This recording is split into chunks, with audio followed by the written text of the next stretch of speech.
Preparing the live stream. Leave meeting.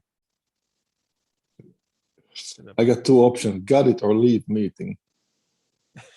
Don't leave. Yeah, right away. Yeah, Lou. That other account was Lou's account, his wife's account, but No, okay. you can't do live stream. Oh yeah, sure. So, since it's only $14.99 a month, I said, let me buy my own account. Yeah, So we can do this. It's a lot easier. right. Yeah, yeah. All right. I guess Where's we're on. Neil? There's a little bit of a delay, but we're on. He said he'll be in momentarily. Momentarily. Yeah, that was the word. The big rock star we hear momentarily. Exactly. I guess so. So what's going on with you? Anything? I'm writing songs. I actually wrote a song for me and Neil yesterday night. Mhm. And it's kind of weird because that seemed to have opened something in me, because the channel has been sort of blocked where the songs come from, songwriting channel. Oh, okay. All right. I'm just there with the guitar, nothing's happening. That has happened before, but not like this. I guess my how is it? My bar is really high. Yeah. Is that okay to say? My bar is high. Yeah, that makes sense. Like this. Your bar is set high, yeah. Yeah, the bar is set high. I think so. As you're American, I have to ask this, because in one of the Stratovarius songs, I Walk to My Own song, is like, one thing I've learned, you don't know beans. Can you say that? Yeah, people do still say that. I don't know why. So I'm right then. Yeah. Everyone's like, what the hell does that mean? No, people do say that. Yeah, I thought so too. Yeah, the other day I sent you a video of some weird Japanese song. Did you listen to it? Yeah. No, I didn't listen to it. Oh, No. you did? Oh, you should. Well, here. Let me get it on here. A friend of mine sent this to me, and he's like, this song sounds very familiar. Let me know what you think. So I listened to it, and I really didn't think much about it. She's singing in Japanese, so the music's cool, but it doesn't do anything. Yeah, okay. So then he goes, does anything sound like Stradivarius to you? So I went back and listened. And if you listen to the keyboard part. Yeah.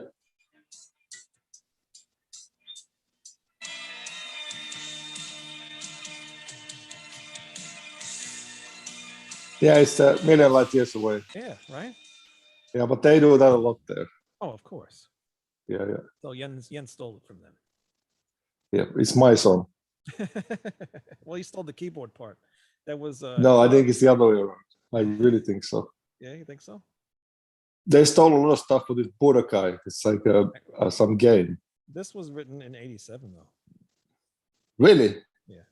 If Ella and the Boys. Oh, okay. Look that up. 87. I guess I must have picked it up back then.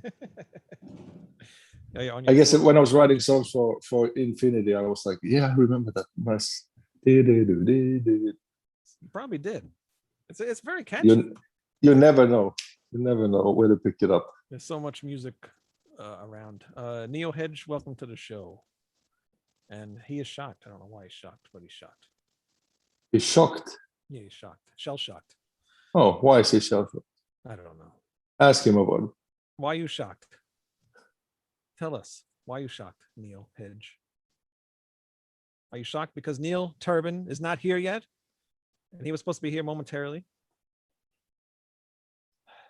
Unbelievable. Yeah, I don't know. Where is the guy? I don't know. Let me see if he wrote something. He was very surprised that you are not using WhatsApp. Me? Yeah. Never. I will never use WhatsApp. 10 minutes ago, he is writing to me, be there momentarily. He's getting his background all set up. You have me. I have it too. I have a wall, and we can see a door and another window, and that's perfect. TV. Perfect. You don't need nothing else to him. No, I don't need it. What could he possibly have behind him that he needs to hide? Stack of Marshalls. Yeah. But have you heard the new Iron Maiden song? I don't want to hear it. I think. Maybe that might be better off. Is it that bad? It's not bad, but it's very bland. Doesn't really do much. Yeah, that's what how I see Maiden these days since a long time actually. Yeah, it's not what I was. Well, it's kind of what I expected because that's what they've been doing for the last few years now. So yeah, that's what I think. I mean, I saw them in a Piece of Mind tour and Seventh Son of a Seventh Son. So I saw. Yeah. What is that sound? That is Neil. He's here, and he does have a stack of amps. I don't see him. You don't see him? No. How is it possible? How are you, man? Just trying to make sure it's working. Oh, hi. You got it now? Hey, Timo. Hi, Wayne. Oh, yeah. Hey, what's going on? It's like a music shop. It's like a music shop. I guess not. Cool stuff you have. Now I just see you and me. Now you just see me. Well, what do you want? You're on a phone, right, Timo? I'm on. I have a phone. Yes. Computer. Put your phone. I think that might show everybody, or it might show only when people are on one at a time or talking. I don't know how Zoom works like that. So. Actually, if you hit the view, it should show the whole view on yours. Timo's very handicapped when it comes to technology. Me? I don't know anything. It's you. You are the host. Me? Oh, yeah, but it's on you. Yeah. You're the one having the problem. Anyway. Is it me? Yeah, it's you. I can't control what you can see. I'm not a wizard. Participants 3. Neil Turbin. We're all here. Can you see everybody? Can you hear me, Timo? I can hear you, yes. Okay. Sometimes, the bandwidth is challenging in different countries and so on. If you're on your phone, that might be different than if you're on your computer, if you had computer access, but it's just a matter of, what medium you're using. Right. Well, I'm fine like this. I mean, now I don't see Wayne, but I've seen him like 2 years already. So. You don't need to see me anymore. We're good with seeing me. Welcome to the Timo Tolkki Podcast, and today we have none other than Neil Turbin. What's going on, Neil? Hey, it's great to be here. Thanks for having me, Wayne and Timo. Thanks for the opportunity to be on the call with you guys and the interview and the podcast. And it's exciting to be here. And we got things going on. It's cool. Yeah, I noticed that Timo put up a post a few days ago. I was actually away on vacation, and I just happened to check Facebook, and I see a tour with Timo Tolkki and Neil Turbin. I'm like, what in the hell is it? How did this even start? And if you don't know who Neil Turbin is, he's from, the original singer of Anthrax from the Fistful of Metal album. But now you're with Timo Tolkki. And how did this get started? Well, Timo and I met through a mutual acquaintance friend, and we were working with some of the same people, just kind of interconnected that way. And I reached out to Timo saying, hey, I saw him when he was in California. I was blown away by his impeccable unique tone. I mean, no guitar player that I thought had a better tone than Timo in terms of, live sound, using some fancy products back, this is probably around 2005 or 6 or somewhere abouts. 2006. I think you were touring with, if I'm not mistaken, it could have been Into Eternity or Ed Guy or Metal Church or one of those bands, because I was friends with those bands. Yes. I think it was Into Eternity. I think. Yes. And that was just an amazing performance. And the tone was like, wow, I was buying some guitar gear at the time, and I'm like, wow, what is he playing through? The TC Electronics, what is it, a ground control or ground station or some name like that? And could have been. Yeah, and an angle amp and his ESP guitar, and of course, it's Timo's hands that do all the sound, and the brilliance. Right. But I was just like, wow, this is, part of the secret is getting some good equipment, and at least it makes me want to pick up a guitar and try to be like my heroes, like Timo. Right. When I grow up, which will be never. So you exactly. So you actually play guitar too? I didn't know that. Yeah, I've done not on the level of what Timo does, or even to be in a metal band. I'm doing it more to support the vocals. Because how many times do you need a wrench or a screwdriver, and you need the Phillips head, and you have the other kind. So it's one of those, where just to support the vocals. And where's a pianist or a keyboardist or a guitarist or background music when you need it to sing the song? It's kind of right. It's just thinking ahead, planning ahead. If you got to entertain your audience, the show must go on, right? Even if the power goes out. Yeah, exactly. So, how did this tour get started? Actually, because you are going to sing like Stradivarius, pretty much anything that Timo's done, Stradivarius, and all his back catalog, pretty much. So, how did you guys get to decide to do that instead of just making new songs or whatever? Well, I want Timo to answer some questions too. So well, there was this some. Is Timo's podcast. He talks all the time. Yeah, I talk. Well, I think it was just that, because I'll be touring anyway, Latin America, and I'm close to the States. So then I just, I reached out to him, Neil, and then I asked him straight, you want to tour with me? And it kind of went from there. And so I actually wrote a song yesterday night for this tour, and it's kind of, it's a very good one, because I've been a little bit stuck in songwriting lately. So I go to this cabin, which is in the middle of nowhere, near Helsinki, in a total forest. There's like deers and whatever, and bear, bears. Beer and deer. Yeah, beer and bears. And so it's like it's like cabin. And yesterday night I really nailed it. It was really cool, and I'm gonna work on that. And on Monday I'm gonna send him the track that he will sing. Beautiful. And I just want to say I have the utmost respect for Timo and his, body, his career, his catalog of work. And, I don't take it lightly that, to step up to the plate with someone who's worked with not only, in Stradivarius and the accomplishments he's made with Stradivarius, but also, Andre Matos being in his band, Symphonia, and also, working with people like Ralph Sheepers, the singers from Nightwish, and Todd Michael Hall, and all the people, from Riot, and all of the amazing artists that I probably didn't even mention.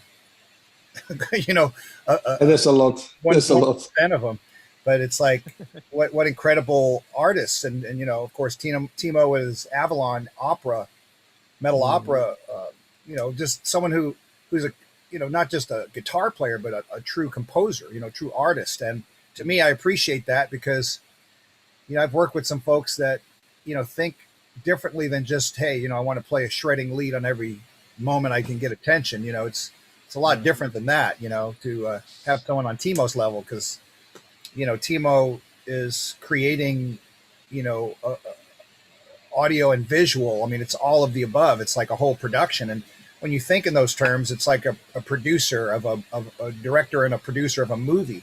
You're looking at the beginning of the movie and how it kind of unfolds and it tells the story, and how it, the ending might be a surprise. There's all kinds of ways of perceiving that. And I just think, that's a true artist, that's a true composer. And, when you look at the great classical composers, like Chopin or, Paganini, some of the not typical ones. You hear about Bach and Beethoven and Mozart, but, some of the other guys that are deeper catalog, and I just perceive that to be really, where Timo is, in the modern day, because, to be a classical composer, I mean, how many of them are there out there? And to be on the level that it was back in the days of those compositions. So I think people that have that kind of intelligence and ability to create on that level,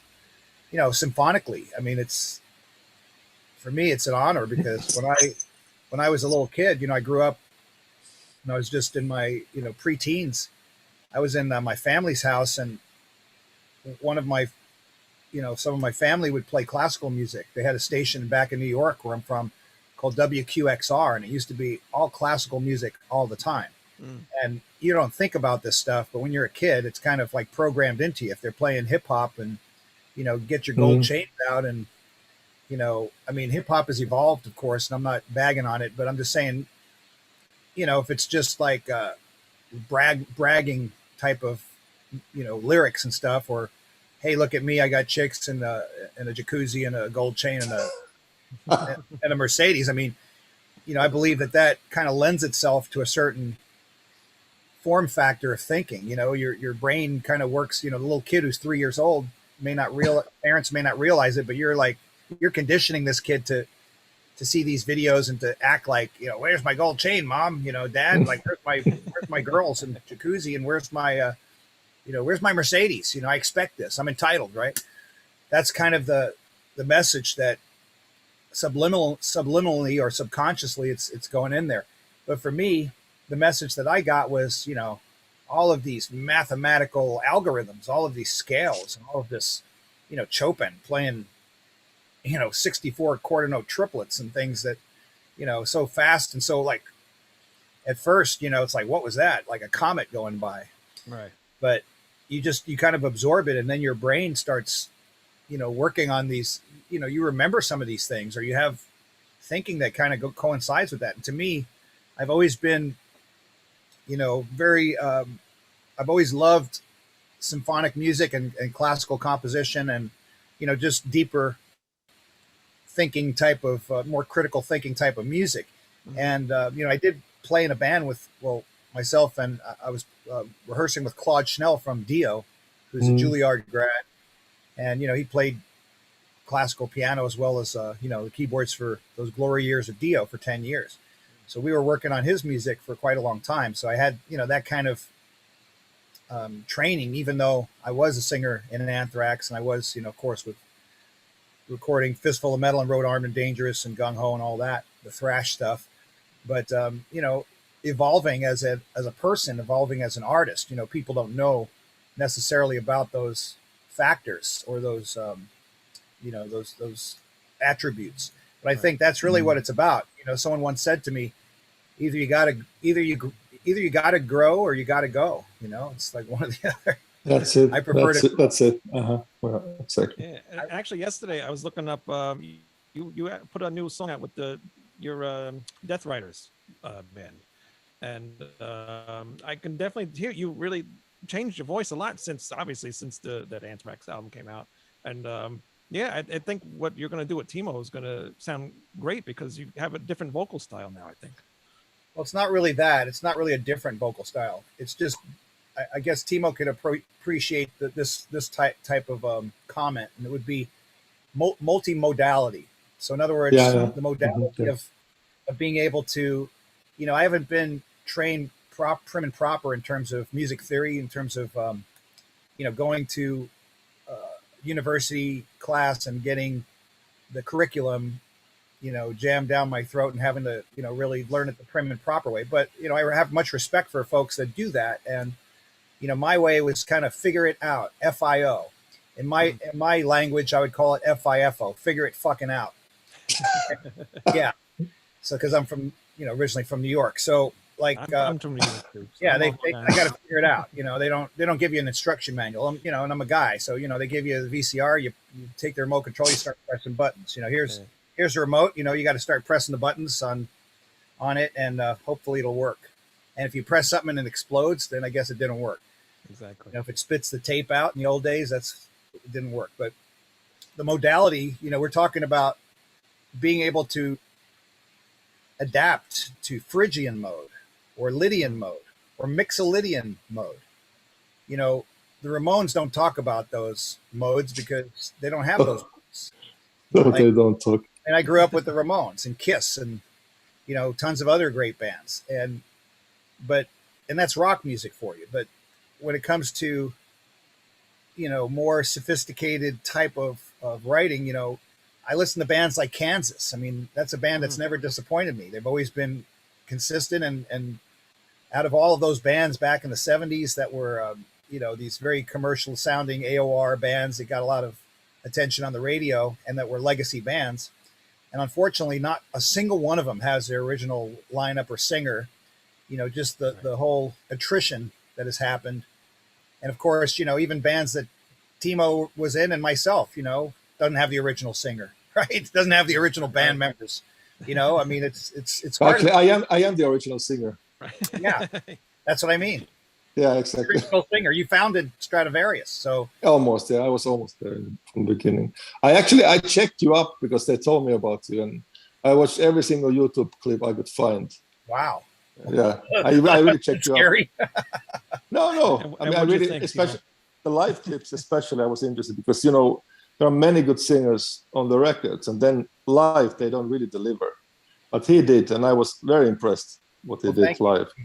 Yeah, that's for me, like the whole thing. It's like, I'm a real big believer and supporter and fan and admirer of Bruce Lee. And I know that we talked about that and we have it in common.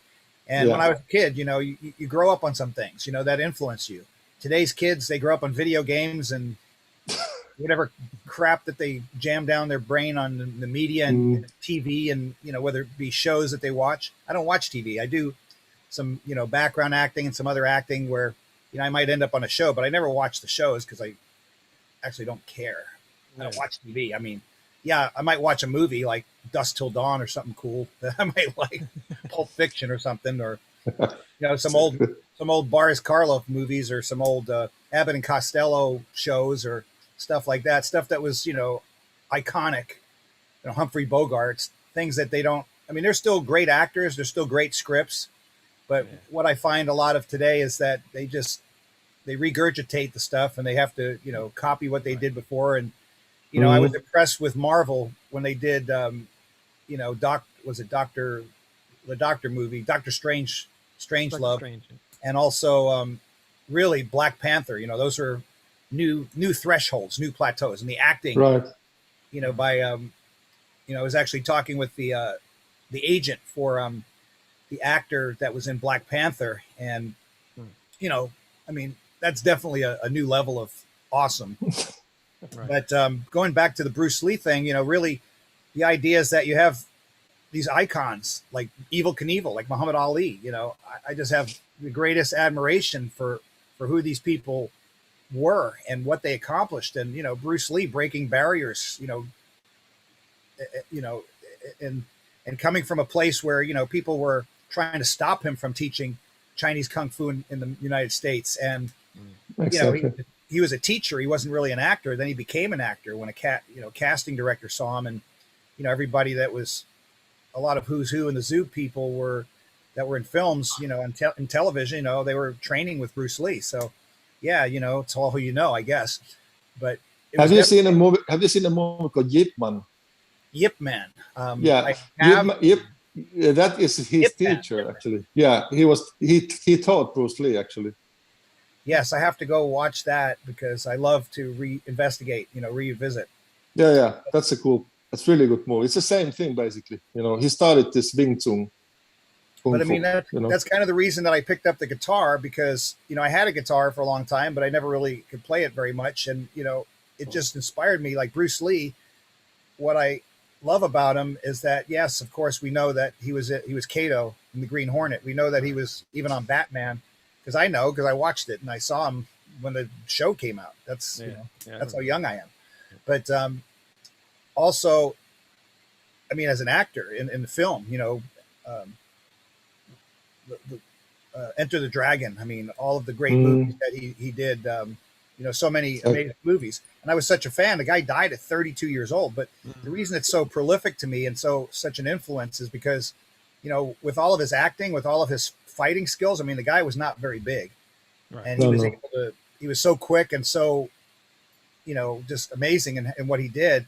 But his philosophy is what really gets me because his wisdom and his insight is just so deep, and it's not religious. It doesn't discriminate. It's just pure logic and brilliance. And there's a lot of different books. There's a lot of different philosophers that one can read, but Bruce Lee, he was an amazing philosopher, and it's really about what he did with the martial arts, the mixed martial arts. So he basically is the person that invented MMA, by combining different forms.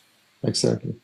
And to me, I take that same, incentive, and I look at that and I think, well, I'm a singer and I'm a songwriter, but I need to be able to do these other instruments. I need to be able to play. Like, look at Stevie Wonder. I mean, look at these artists that can pick up, Dave Grohl.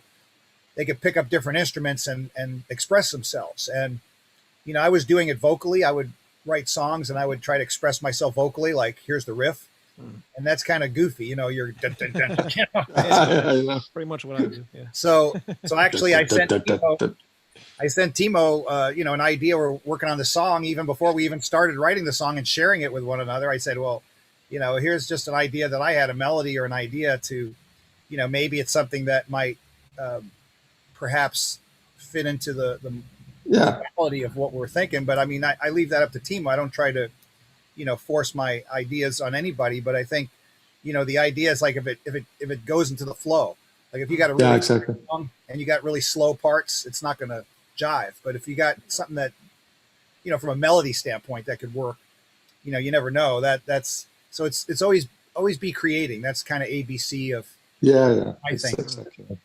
I think we should write some stuff together when we meet. Actually, we should write some songs and see how it flows. Yeah, of course. That's what I think. When do you guys actually plan on meeting? Well, that's as soon as possible. I'm sure that we're booking this tour right now. I know some dates are being booked as we speak, and we're trying to fill out that tour. So I think the opportunity is great because I just feel like the style that Timo already has, and what I can bring to the table, I think it's a bit different than what some of the singers he's worked with have, because a lot of those singers are very technically excellent and accurate and have great ranges and great Not style. really. I think some of them. I think from my perspective, we're talking about modalities, and I sing the metal stuff, like the thrash metal, and even harder than that if I had to. But I did do that with Onslaught. It was a little bit harder than just your average thrash. It was almost on death metal at times. But I would say that from a progressive standpoint, I was talking about Kansas. I really appreciate singing. Kansas, ironically, is a band that really, with Steve Walsh and of course now Ronnie Platt, these singers are very blues based and very R&B oriented in their selection of movement and notes and feel. So I think that's maybe either you're coming from a classical direction or you're coming from a blues direction. Of course, rock and roll is from blues and great melodies from classical. So it's kind of a melding of those two. To two worlds. So from my standpoint, I can sing straight soul music. I can sing straight R&B. Otis Redding, Al Green, Marvin Gaye, Stevie Wonder, and more modern people like you'll laugh, Adele, Rihanna, Ed Sheeran. I love that. I love Ed Sheeran. But this is great songwriting. Songwriting is great songwriting. That's great. As a composer, I mean, Timo is a great songwriter and he listens to great songwriters. I mean, what do you expect? Right. Yeah. To me, I appreciate that. And that's where I'm coming from. I'm coming from a songwriting place, but also I grew up, not only with heavy music, but I also grew up with, the Jackson 5 and Stevie Wonder and Motown and Muscle Shoals. Right. I'm deep into the Muscle Shoals and the Northern Soul and, the Memphis Soul, Otis Redding, Steve Cropper. That's why I think helps Blues Brothers. When you're a musician, that's what I think, kind of helps you in a way, is if you stick to heavy metal and then you just produce heavy metal and that's all you're ever going to do. But if you listen to, open up your mind a little bit and listen to a different couple genres of music, it helps you write different styles of songs, not just the same old bland things that everybody else is doing in a way. I listened to the Anthrax record. I never heard that before. Just before this, because I had this 40 minutes, I was listening parts of each songs, and I was really surprised about the vocals because I really aggressive and high stuff, and there's a lot of like delay or something in the voice, which I guess those days they did a lot of that. It's kind of different what I would do, but it's a really aggressive to me. Like yeah, we were aggressive and from New York. We were certainly that, and at the time, and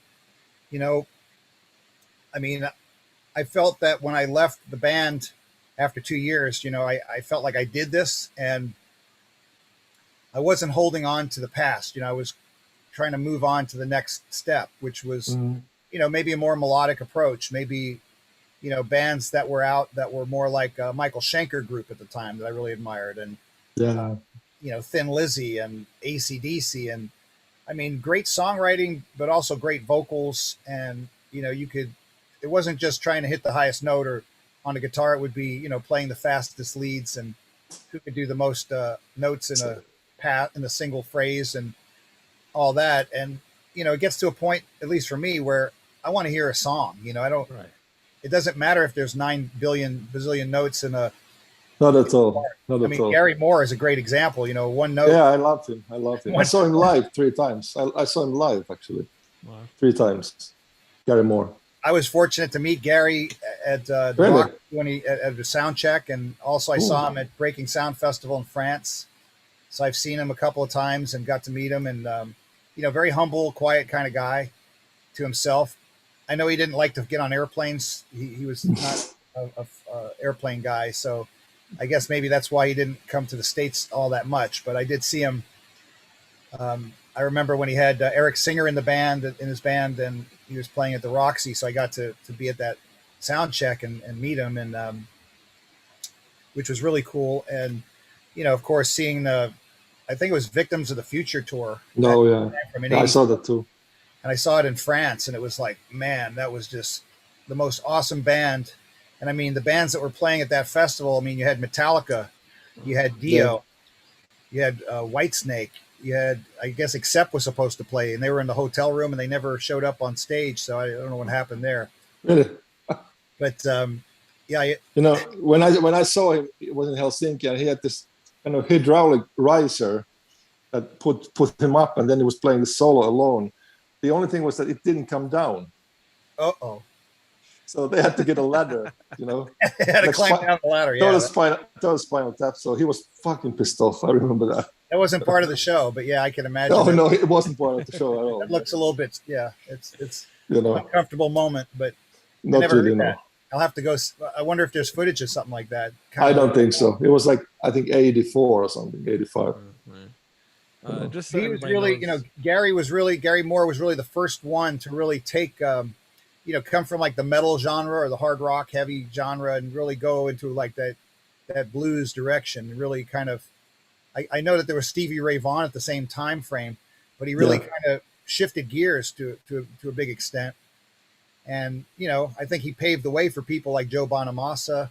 Yeah, I think so too. And all of these great guitar players that are kind of like these child prodigies that are, blues players, but to come from metal over to blues, to go from one genre to another, that's not such an easy thing to accept. And for me, I'm not comparing myself in any way, but, to go from metal and to go to more of, let's say, progressive rock metal, or to go to soul music, R&B.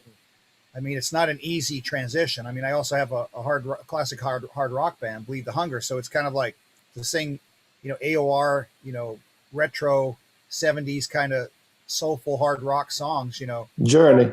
We want to hear you play Metal Thrashing Mad. And, that's what fans might say. Exactly. Yeah, they don't understand, they just hear thrash. Well, that's kind of like what Paul Stanley just did with his soul station thing, he just doing soul music now. And people don't accept that, but it's almost like you're not allowed. Like if you're Black Sabbath, you're not allowed to play like anything but Black Sabbath. Right? Yeah, that's the expectation that's imprinted out there in many people's minds. Right. Like imagine Ozzy Osbourne if he came out with, Jackson, a folk album or something. Yeah, folk album, like poems. Actually, Bill Ward writes poems, so that's entirely possible. Never know. It could happen anytime. Well, Timo, you have so many different albums and variations. You don't just do metal. You've done like classical albums and stuff like that. So you totally get that. Yeah, but I never think about it as what kind of style it is. I don't even know, and I don't care. Yeah. I just write songs and whatever comes out. That's really the case. Right. I never thought about what kind of song it should be. It's all about the vibe and the feeling and the emotion you want to transmit or convey. That's really the case. Right. Every single time. Yeah, that's what I like about music. You can pretty much do what you want to do. And if somebody wants to listen to it, then great. If fine with me. Find something else to listen to. Yeah, exactly. So. And of course, me as a songwriter, it's very important to have a good vocalist. To write music to know that I know that the guy can actually sing that. Right. Yeah. So here's an interesting question for Timo. So when you're writing these compositions, and let's say you're doing something like Avalon. Yeah. And that you're working with different singers. Sometimes I would imagine you don't really know like who's going to end up on the song. Is that the case, or do you already know exactly? Not always. Not always. So do you have to fit the singer to the song, or vice versa, fit the song to the singer? I mean, obviously, I don't do that. I mean, Avalon I have 4 records, and first and second, I knew the singers before. Like Michael Kiske, I was writing a song for him.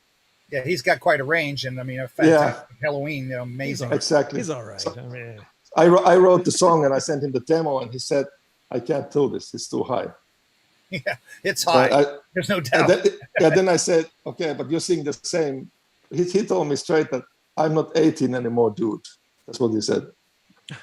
I'm not 18 anymore. I can understand. I mean, it's a perceived expectation to some extent, but but then I said, like, you do March of Time of Halloween. He said, yeah, that's pain in the ass too. That's what he said. But of course he sang it, so it's there and it's great. What can you say, But I work with, I don't know if you know Jørn Lande. He's like from Norway. Amazing singer, yes. He's an amazing guy, Bit of a difficult guy, but with that voice, okay, I don't care. So that was like, I wrote the whole record for him and Russell Allen, or Alan Lande. Nice. Oh, that's wow. That's amazing. Yeah, that came out really well, actually. Oh, yeah, I remember that album. I'm just like, it's not registering my brain at first that you were the guy behind the songwriting. Yeah. I did hear that album. That's a very cool album. Yeah, it's the whole thing is mine. It's also, I play bass and keyboard and mix the whole thing too. So. One of my favorite singers that's from the North, as they call it, right? Yeah, the North. Power from the North is, and someone who's a friend of mine who, has been really cool and supportive. And, I've always been a big fan of his and his band is Johnny Lindquist from Nocturnal Rites. Yeah. And I've just loved that band because of their songwriting. And of course, they kind of transition from a very almost death metal, darker sound or there's leanings or tendencies in their music, but also the neoclassical and also, very, very accessible, very great melodies. And I always liked the sound of his voice. So for me, maybe he's one of the more commercial sounding singers, but very bluesy and very soulful. And I don't know. Nothing wrong with that. Yeah, I love that singer. I mean, I love him and the singing. Great. So I really look into, all of the singers. I've always liked Ralph Sheepers, Devil's Ground, Primal Fear. Yeah. And of course, the artists go through different phases. They go through different time frames. So like even a band like Deep Purple, which I know we have in common as well. Or Rainbow and like Rainbow, Richie Blackmore. Richie Blackmore he pretty much sounds similar in terms of his structure and his writing, but I would say there's a big difference between, Burn or pre-Burn, with Ian Gillan and, what he did with Joe Turner, for example. I mean, totally different. For sure. Like Street of Dreams compared to. Yeah, I love that song. Absolutely. Death Alley Driver compared to Highway Star time frame. Time. More epic, more. Have you heard that story about how he wrote Highway Star? Have you heard that story? Because they were on the way to a gig and they were in a van with some journalists and they asked him, so how do you write songs? Well, he has a Stratocaster. He said, like this. That's how he wrote the song right there. I didn't hear that. Yeah. That's how they write the song. I like this. Fantastic. Yeah. Yeah, I think that's the thing. I mean, it's like when people ask you about songwriting, it's like some songs are written differently, and that's obviously one that is probably not one that you would call a formula song. It just came out of it was pulling a rabbit out of a hat, and he came up with a riff, and all of a sudden there it is. Yeah. Many people ask me, how do I write songs? And I really don't know how. I just with a guitar, because it's really I don't know where it comes from. I don't have a method. I have no method at all. But Timo, what if you don't have a guitar on you and you're somewhere and you have this idea that comes into your brain and like all of a sudden, actually I don't have. Yeah, then I hum it down. I hum it down to the to the phone. I have a lot of ideas there. So you've done that before for probably more than one song, right? I mean, this is. Well, I never use those things, actually. So then I just find a time to go to some place, quiet place, and then there it's gonna happen, So I don't have nothing in like from before I wrote. I like to write new songs all the time. That's what I do. Yeah. And the interesting thing that you brought up was writer's block, which it happens to us all at times. Oh yeah, exactly. And I would say it happens when you're trying too hard to, when you're pushing too hard to, let's say you have to write a bunch of songs for an album, for a label, for a deadline and all that. And it's like, here's an example that I would compare to songwriting.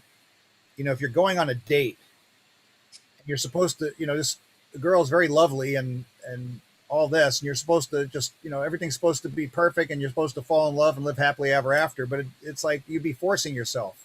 In other words, maybe this person doesn't like you, you don't like them, or it's the chemistry is just not vibing.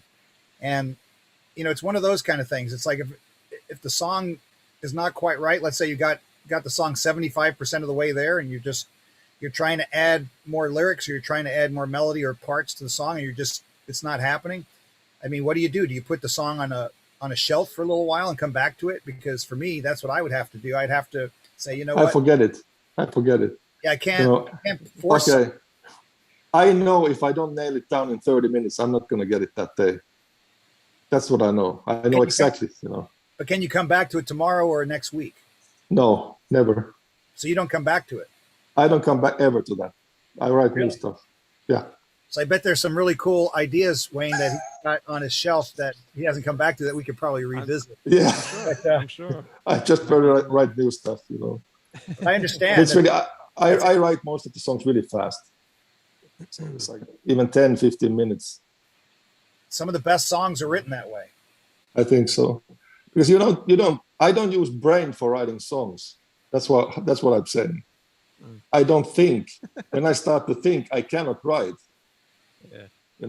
So it's more of a manifestation, is what you're. Yeah, it's really that. It's like I receive things, I believe. That's a powerful statement, and to me, that goes back to Bruce Lee, like transferring energy. It's like energy. I think it's exactly that, because that's the only explanation I can have for that.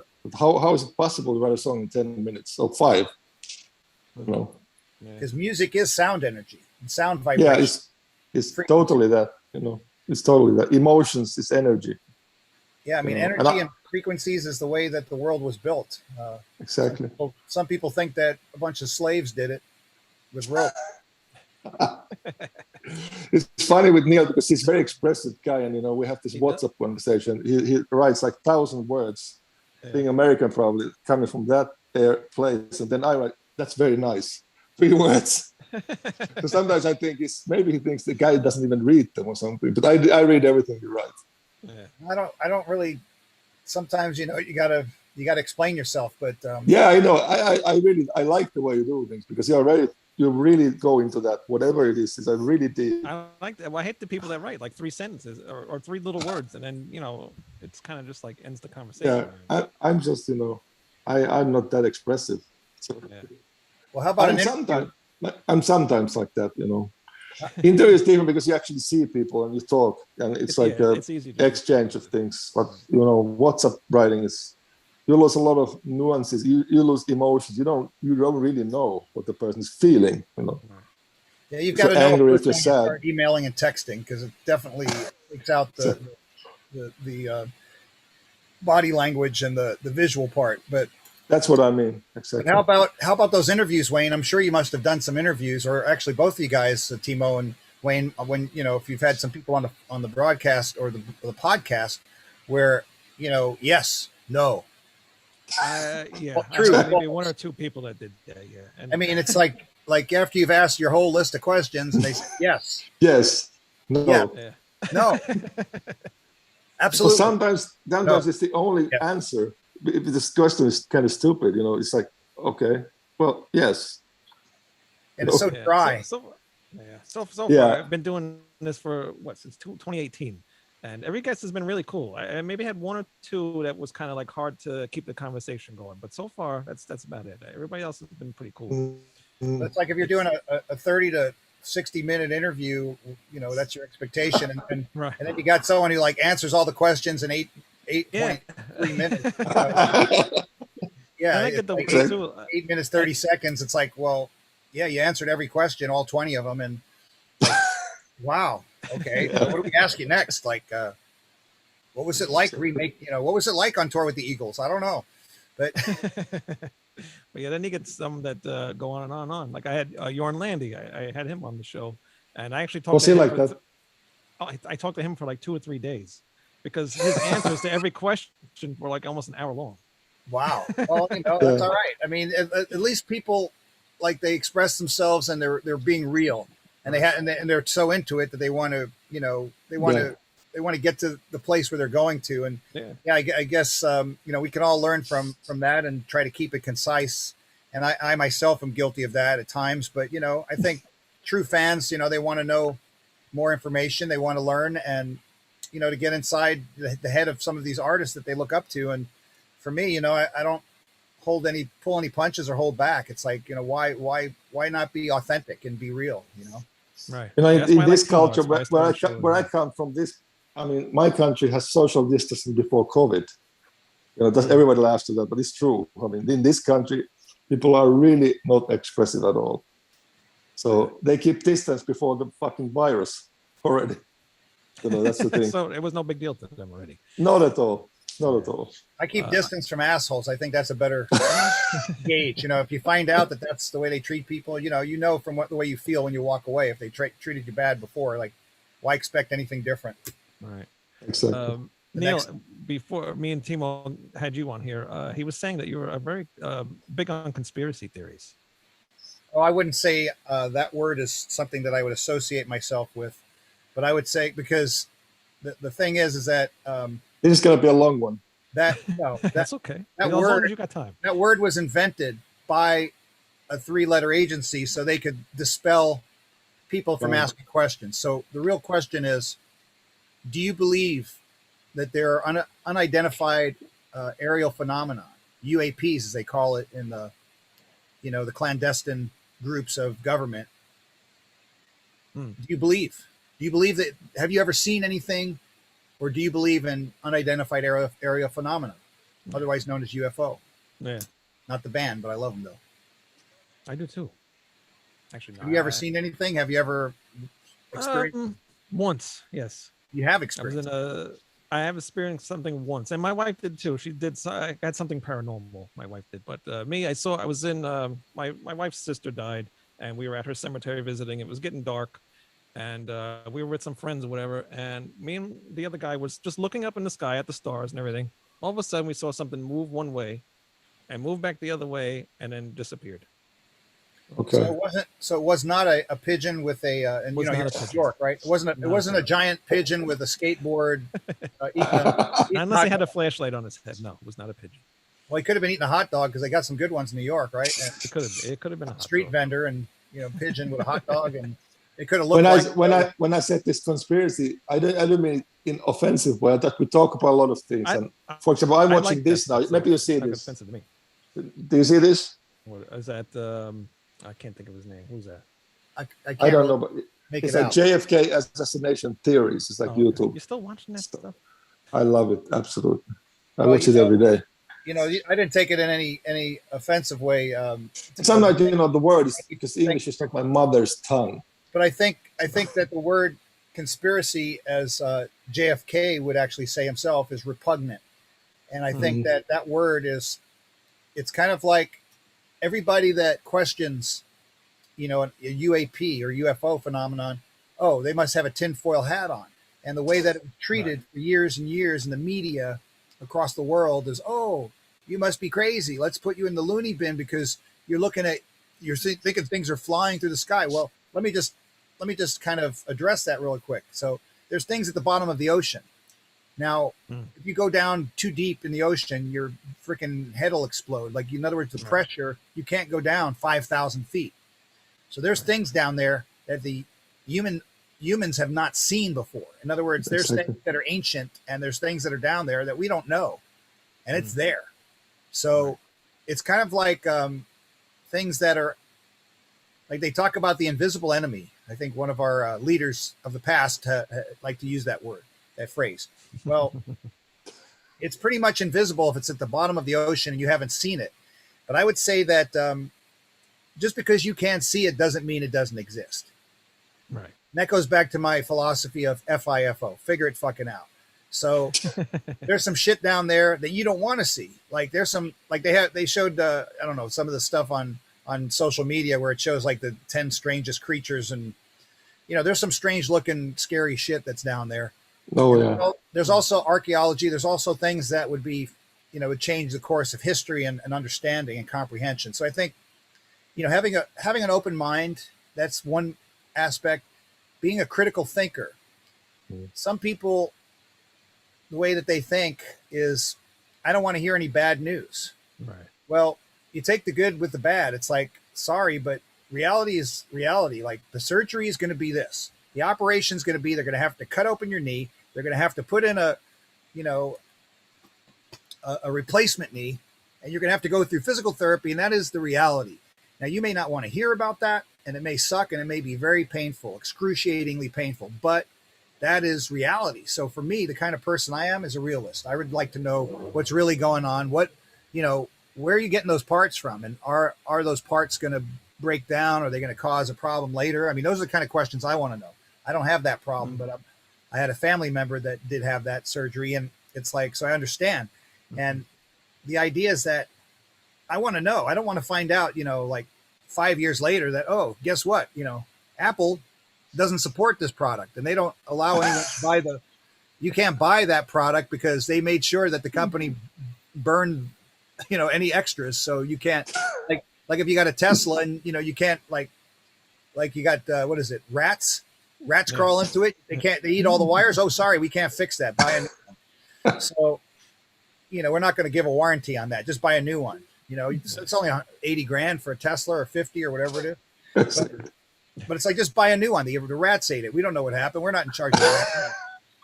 Same thing with the knees. It's like, you read about the stuff. Oh yeah, sorry, it causes cancer, and it makes, it makes you sterile and makes your testicles fall out and your brains turn to wax. It's like, oh, well, that's nice. I rather ask those questions up front. So if that makes me a bad person because I want to know now, I don't want to know then. Right. Before they go and do something to you, I would rather know what that is, and I would rather know exactly. And if they can't tell me, then that's not an acceptable answer. And I don't care if God sent them. No. And that's where I'm coming from. Like, if God sent them, that's cool. Where's your ID from God? Because if you don't have it, then get the fuck out.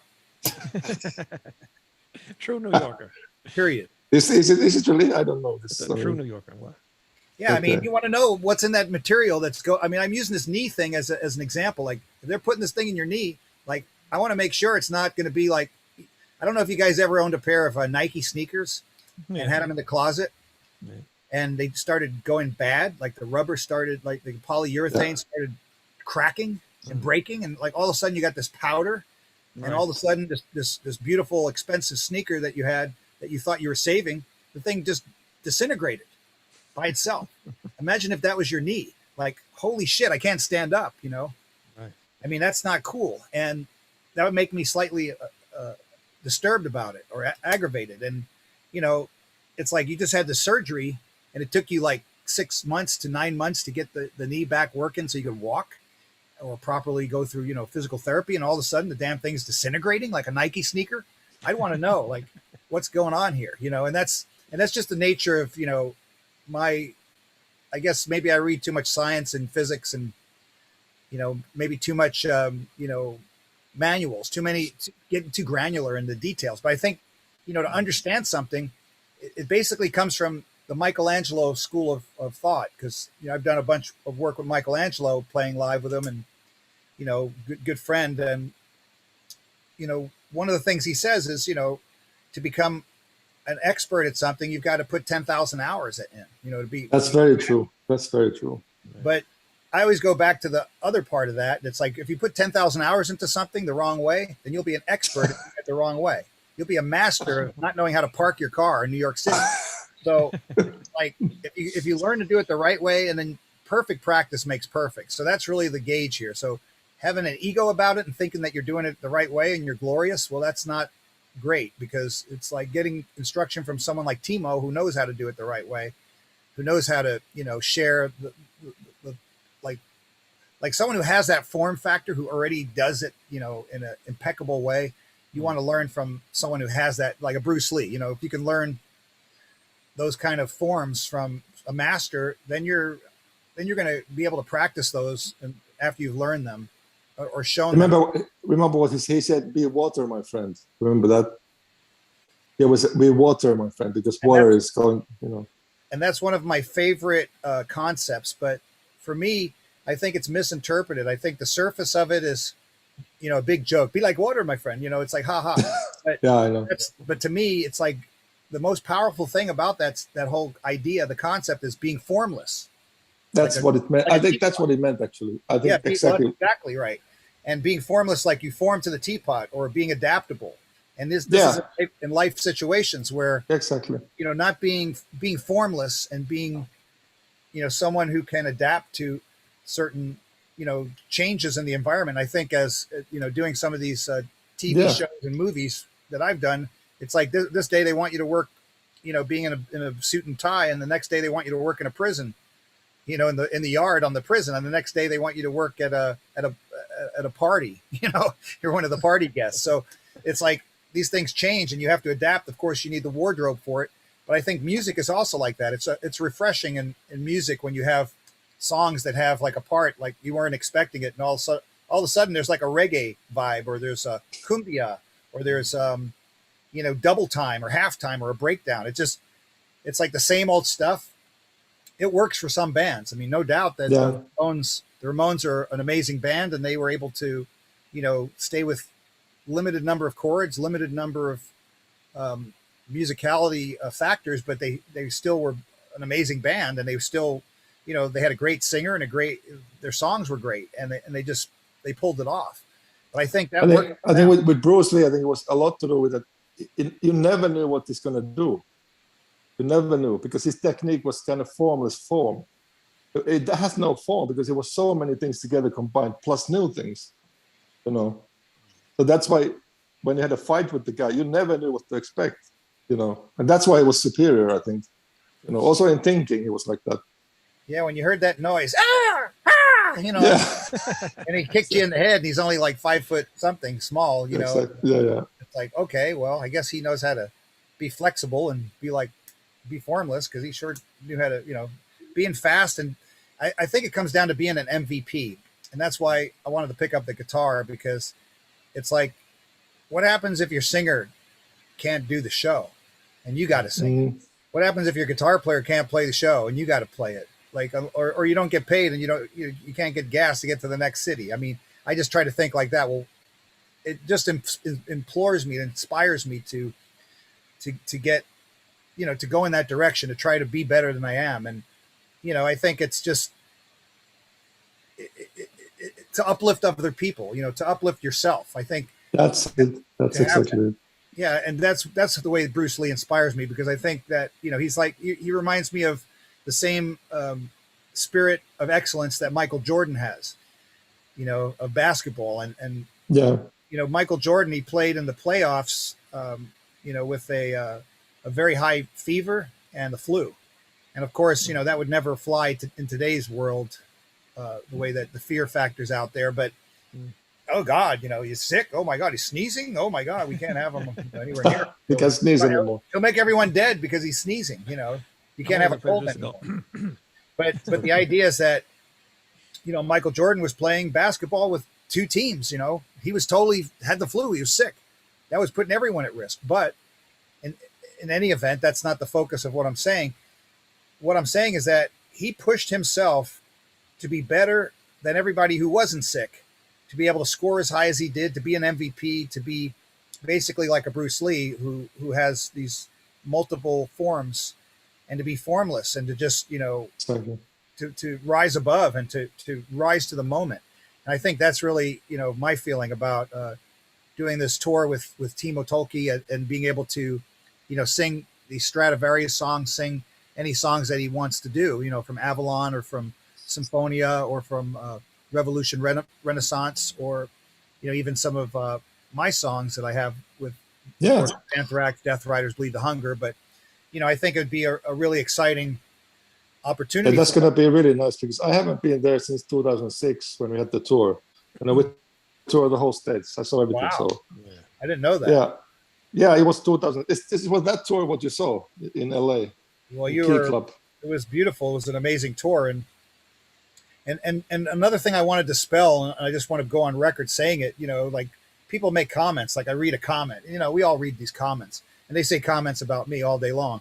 So, I thought that I came up with this idea, and it was called Villains and Vagabonds. And Timo just, he said, wow, that's it. That's the name of the tour. I'm like, really? but I thought to myself, we're vagabonds. We're always traveling. We're always going from town to town. We're always on the road, and we're always moving. We're a moving target. And then I thought, well, we're the villains. The bad guys. People want to play us they want to demonize us as we're these bad people, like we did something to hurt somebody or did something wrong. And it's like, I read this press and all this stuff, and people say, oh, I'm this terrible, awful person because, other people are looking for, a pat on the back or something. And it's like, my attitude's always been share and share alike, and be part of the team and spread the love. Not exactly. I never had a look at me attitude. That was never for me. I just happen to be the singer, and, if the singer gets attention for whatever reason, well, okay. But, I'm not really. I wrote a song for Stradivarius called Solo for Vagabond. Oh, wow. Yeah, there's a song, like I can send it to you. It's kind of, I think you like the song. I can't wait. But that song I wrote yesterday, it is called this Villains and Vagabonds. That's the name of the song. Wow. Yeah. It's out now. Villains and Vagabonds. So with that being said, I hear this stuff about Timo, and I'm like, oh, Timo, Timo's like, oh, Timo's a nutter. Timo's out of his mind. He lost his mind. It's like, really? We just had a conversation, and, there's nothing at all to make me feel like, oh, well, we all have good days, bad days, and days that are maybe not good or bad. They're just somewhere in between. Yeah. And it's like, when you get to the point in the music business where you say, well, here, take everything. Here's my badge. Here's my gun. Here's my uniform. Keep your fucking job. Like, goodbye. Like, I can't deal with this. This is just like, it's the pressure, like there's got to be pressures in different bands where you have people that want control and they're vying for control. And the thing that I appreciate very much about Timo, and not knowing him for as long as you, Wayne, I mean, I've seen Timo, I've been a fan of Timo, but I'm sure you know him for longer. But the thing is, I've never seen any conduct or behavior that's out of sync of being normal. I mean, he's not done anything that I've seen that's not normal, that's not typical. And there's plenty of people that do stuff that's absolutely like, did they really say that, like in front of people, or did they really? Well, I've done, because I have very bad sense of humor, so that gets me into trouble a lot. You must not have been friends with him on Facebook for quite long. Yeah, but that's okay. but the idea is that for people to say, oh, they're all of a sudden you're a psychiatrist, you're a psychologist, they're going to evaluate you, tell you, oh, well, this person's crazy. Well, I mean, you don't have a crazy hat that you came on with. You didn't start up like, check it out.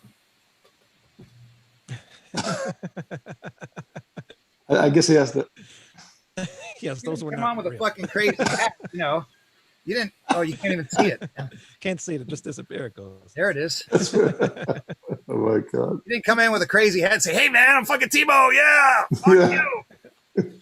So they would say, "Hey man, Timo's a little bit out there, huh?" But he's not. And it's just, I think it's the same thing that happens to me. They try to say, oh, Neil's this or he's that, or he's an ego guy, or he's this or that. Like ego guy. Some people told me that you're a very difficult person. Oh, I'm difficult because I have a vision. He's been difficult because I have an idea about what I want to do. He doesn't let anybody talk. I never judge people like what somebody's telling me about someone. I want to make my own, judgment.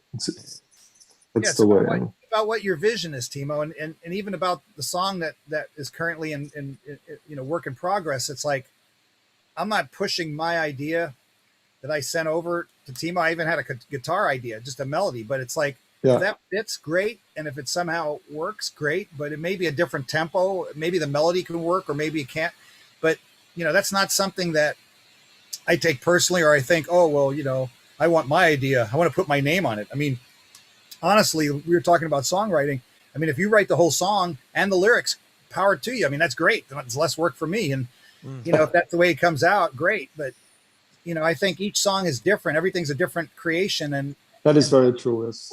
Sometimes you just need to, maybe you're going to put less into that song because, the other party had more, vision on it, and they were able to put the whole thing together. I mean, I've written songs where I had the solo, the guitar solo too, and the drum feel, and the different riffs in the song or changes. And it's like, and then there's other songs where, hey, the bass player came up with riffs that were put in the song. The guitar player, the bass player, the drummer had an idea for an intro. I mean, these things happen. So I don't come in there with like, hey man, I want to put my name on this thing. But I've been in bands. No, I never thought of it that way. I mean, this song was born out of my expectation how cool the tour will be, and as I see you as a person, what we've been talking about, and then it just comes out. It's a really cool song. That's it. I take your energy, I take the energy, I get the vibe. That's how I work. I just think that it's unfair for people to make presumptions about people that they don't even know. Like they don't really know. I'm used to that. Don't worry. They don't know me. Okay. Yeah, I know. They're calling us this name or that name. And I think that's where Villains and Vagabonds comes from. It's kind of that feeling. And the song's being written. But I mean, that is the feeling, the vibe. And it's like, exactly. People that, it's as simple as this. People that, I guess when it comes to energy, this is a deep thing, but it relates to love as well, because love is an energy to me. Love and fear are both energies. They're not emotions, but they're energies. So love energy is the way that I roll. And for me, it's like, if you can't, I mean, my goal is to uplift people. That's my objective, is to take people and make them feel good and lift them up, not make them feel bad. I don't want people to walk away from a conversation or an interaction and feel bad. I mean, that's never my objective. Even if they're not nice to me, I don't want to make them feel bad. That's just not who that's not who I am. But it's energy that we're talking about. And that same energy, like they talk about the human, the biology of a person. What I find is that, you have these cells in your body that like your hair grows, your nails grow. Don't think that everything else in your body is not changing, because it is. And like your liver, it's going to regrow. Not if you lose it, but your liver is regrowing. In other words, the cells in that liver are changing every 8 weeks or something like that. So in other words, it's brand new cells. So the way that the body works, from my understanding of science, is that it's actually the electrical, because the way that we're made up, it's this electrical energy.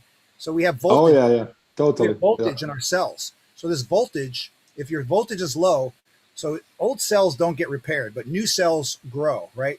So your body, if it's making new cells as you get older, and if it doesn't, then you die. I mean, that's it. So if your body can't make these new cells to regrow these parts, for your nails to grow, for your hair to grow, for your liver to regrow, and so forth. So this voltage, this one doctor was talking about this, and I believe that it's pretty accurate that, excuse me, if your voltage is low, it's like a battery that can't recharge anymore. It's an energy. Can't repair. Energy level. Exactly. So everything for us humans is about, like, we're taking supplements, right? Like you're taking magnesium and zinc and all this metal. Guess what? You're made out of metal and water, and that's why we can be electrocuted, because there's electrical current in us. We have voltage. So if your voltage is too low, then you're not going to function properly. Your brain won't even work. I mean, like, things are not working. So we want to be at optimal levels. We want to have that voltage. And without going into, I mean, if you call that a conspiracy, then that's fine. But that's, it's just a word. I would call it quantum physics and quantum, level thinking and understanding of being open-minded to, understanding the shit they never taught you in school. I mean, for Christ's sake, we're gonna have long conversations, man. We didn't even get to hear in school about, economics. Like, how do you manage your budget? Like your checkbook. Like they never taught that. It's like, what the hell was school all about? Because they couldn't even teach you how to like get by and how to treat other people. Like these would be good classes to give to people. We certainly need them today in today's world. We needed them back when I was in school. But nevertheless, I think that the real core point of what I was trying to make by bringing that up is that it's all about energy. It's all about vibrational frequencies and energy. So we're playing the guitar, we're making frequencies happen. We're building pyramids with frequencies, sound frequencies. Of course, it may not have been us, but however they were built, it was sound frequency. And we're also creating vibrations that people are feeling. In fact, we're having this interview, this podcast, and people are feeling a vibration from this. There's a certain vibrational energy that they're feeling. And to me, that's what it's all about. It's like that BB King said it best. And I asked him, I said, BB, I was there with you on New Year's Eve, and we're there at the Strand in Redondo Beach. I was watching you play. I'm sitting in the back of his tour bus with him, with a friend of mine who was from Finland, Radio Mafia Finland. So I was interviewing him, and I never thought of myself as an interviewer at the time, even though I ended up doing 100 episodes with the Metal Voice. But I'm there talking to BB, and I just asked him a question like an interviewer. I said, "Hey BB, what were you thinking on the stage?" I asked Ronnie Dio, the same type of question. I said, "What were you thinking that moment, that particular moment? You stopped playing, you put your guitar, like kind of let it down, and you're just grinning from ear to ear." And when I asked Dio, he said, "That's my stage," and he looked me in the eye. But when BB said it, BB said to me, "Neil," he just looked at me. "It's from here to here." I'm saying that part. He just says it's from here to here. Wow. And I was like, "Thank you, Mr. BB. That's all I needed to know ever." That's like the best information. Like, I think so too. It's just pure, and it's like that connection. And one thing that, I do this thing called vocalfirepower.com. I do, online vocal coaching. And one of the things that I teach is something that you'll never learn in music school. Like they don't teach you that connection. They teach you about theory, and they teach you about chords and modalities, and they teach you about live performance. But how do you learn about a connection? Like that's metaphysical. I mean, that's how do you make a connection with a person? I mean, isn't that kind of out of the normal realm of? But your words have energy. Every word has energy, a vibration. Every thought has energy. Every feeling has energy. So to me, I teach how to steer that energy, how to guide that energy within the vocal format of, how you're executing those words, even down to the vowel, even down to the phrase, even down to the feeling. And, you can say a line that, about butterflies and bees that might be in a Temptation song and honey and all this in it. And you could say it in a way that's not a good vibration. Like you could say it in a nice way, or you could say it in a way that has like this weird horror movie kind of vibe to it. So, I think that is part of being an artist and how we, emote. So I just feel like, the capability of, or maybe that's not the right word, the potential of the union of Timo and myself. I think there's this opportunity to really produce something, create something that's really exciting and I think so. To go where no man's gone before, to do something new and exciting. I was doing these master classes. I did one in Mexico City, and I was like talking 3 hours, and I didn't touch the guitar until I realized that these guys had no idea what I was talking about at all. And it was translated in Spanish. They had no idea, absolutely nothing. So then I'm like, okay, why am I doing this? They just wanted a selfie and get you to sign a poster. Exactly, so something like that.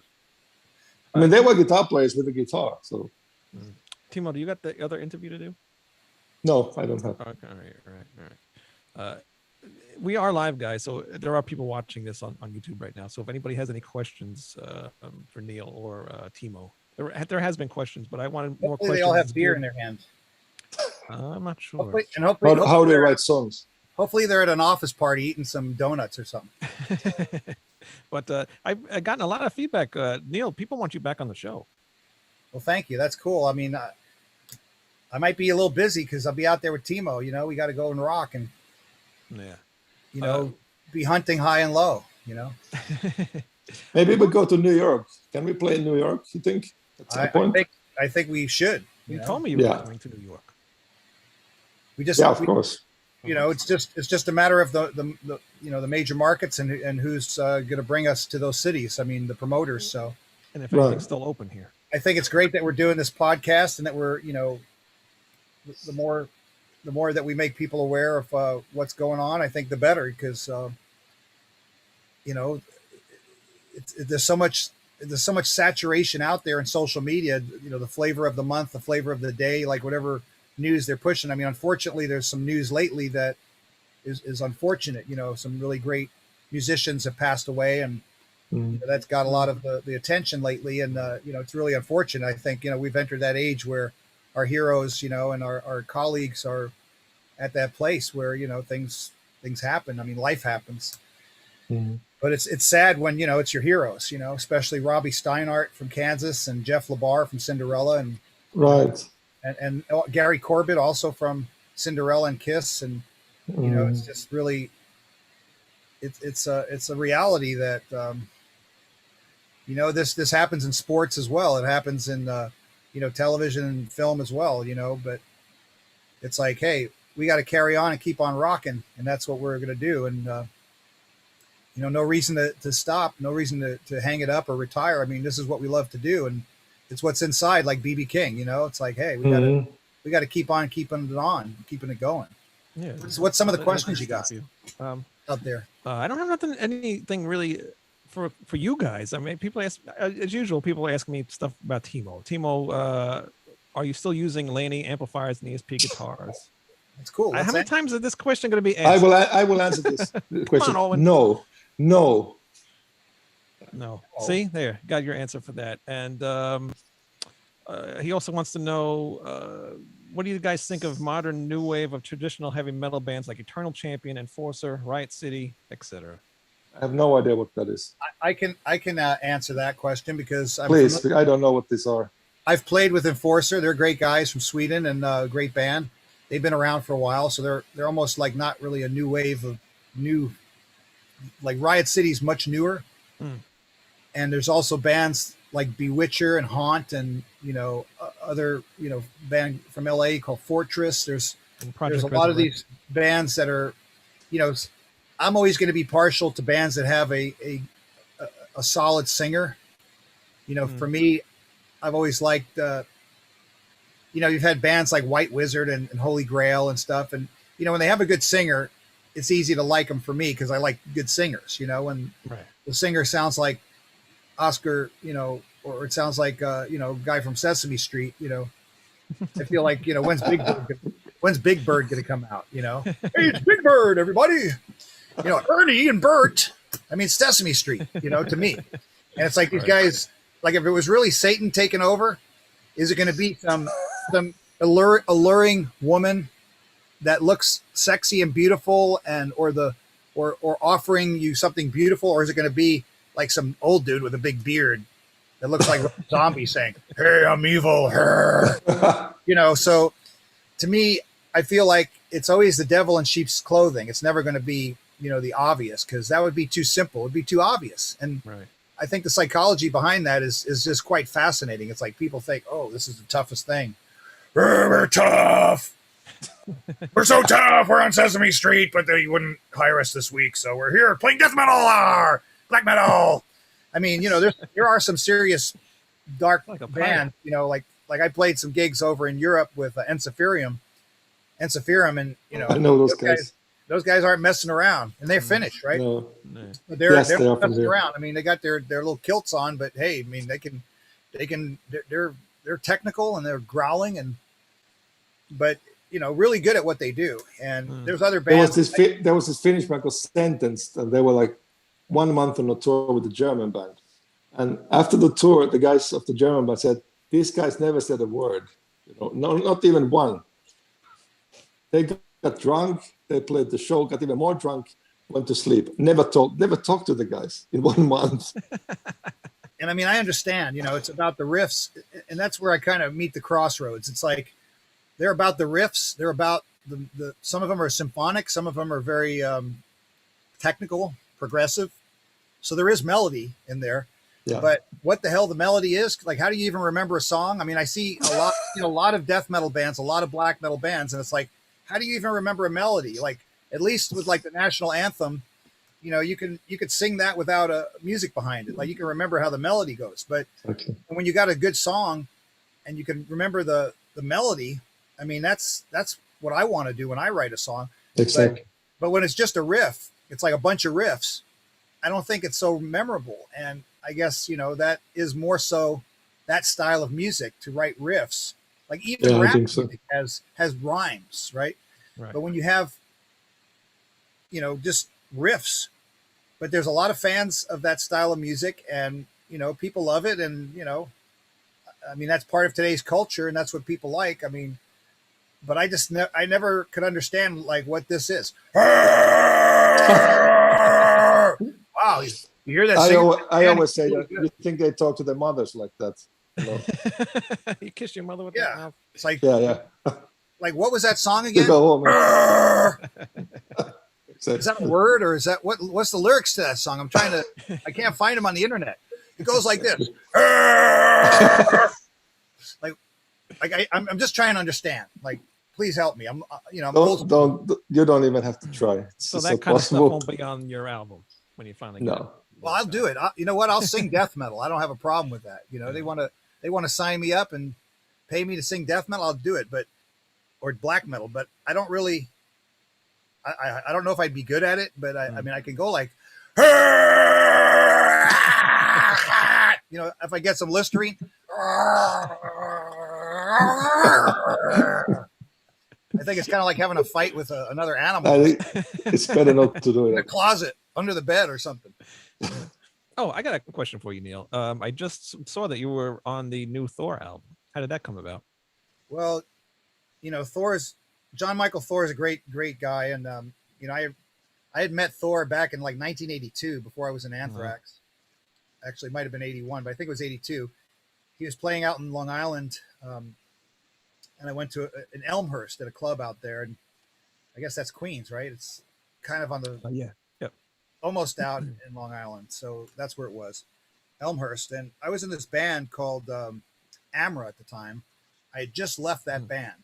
The drummer really wanted to be Neil Peart very badly. And that was the kind of drum kit he had. And he was like, all these little octobans and toms. The rototoms and stuff. Yeah. And well, he had a good set, it was a nice black set, but it's hard for me to forget things versus remember. But the idea is that, I was seeing the band going more in a Def Leppard kind of direction. Like, this was pre-High and Dry, On Through the Night. And he was wanting to go in a Rush direction. And they got the singer that was just weird. It was just a weird sounding dude that it was just all over the place, So they did this show opening up for Thor. So that's why I was at the show, to see the band that I left. And I was only in the band for 3 months, but I was friends with the guitar player. And, this is just kind of how it went. The guy who was the other guitar player, he owned the PA system at the time. So, he was the decision maker. He had the PA system, right? So he wanted to go with the drummer playing Rush and this other singer. So that's fine. I went and joined Anthrax. So, oh, well, that's how the story went. But I went to see Thor, and I met Thor and his wife at the time. And, they were, at that time, Thor already had albums out. He was already a rock star. So it's like, okay, who's this kid, Who's this snot-nosed kid that came up to me? But yeah, I got to actually meet Thor at that time, back in the 80s. And then, I worked at, when I was 15 years old, at Max's Kansas City and the Ritz when I was 16. And, when they first opened up at the Ritz. So I was there during those days, and always in the Village, and always in, St. Mark's and all the places in East New York. and Chelsea and Tribeca and all these places. So I ran into Thor in some other places, like he was at a venue or hanging out, or I'd see him, like maybe it was Danceteria, or maybe it was one of these places. They had Studio 54 back then. I don't think they let me in back then because they were a little bit tough to get into, but other places.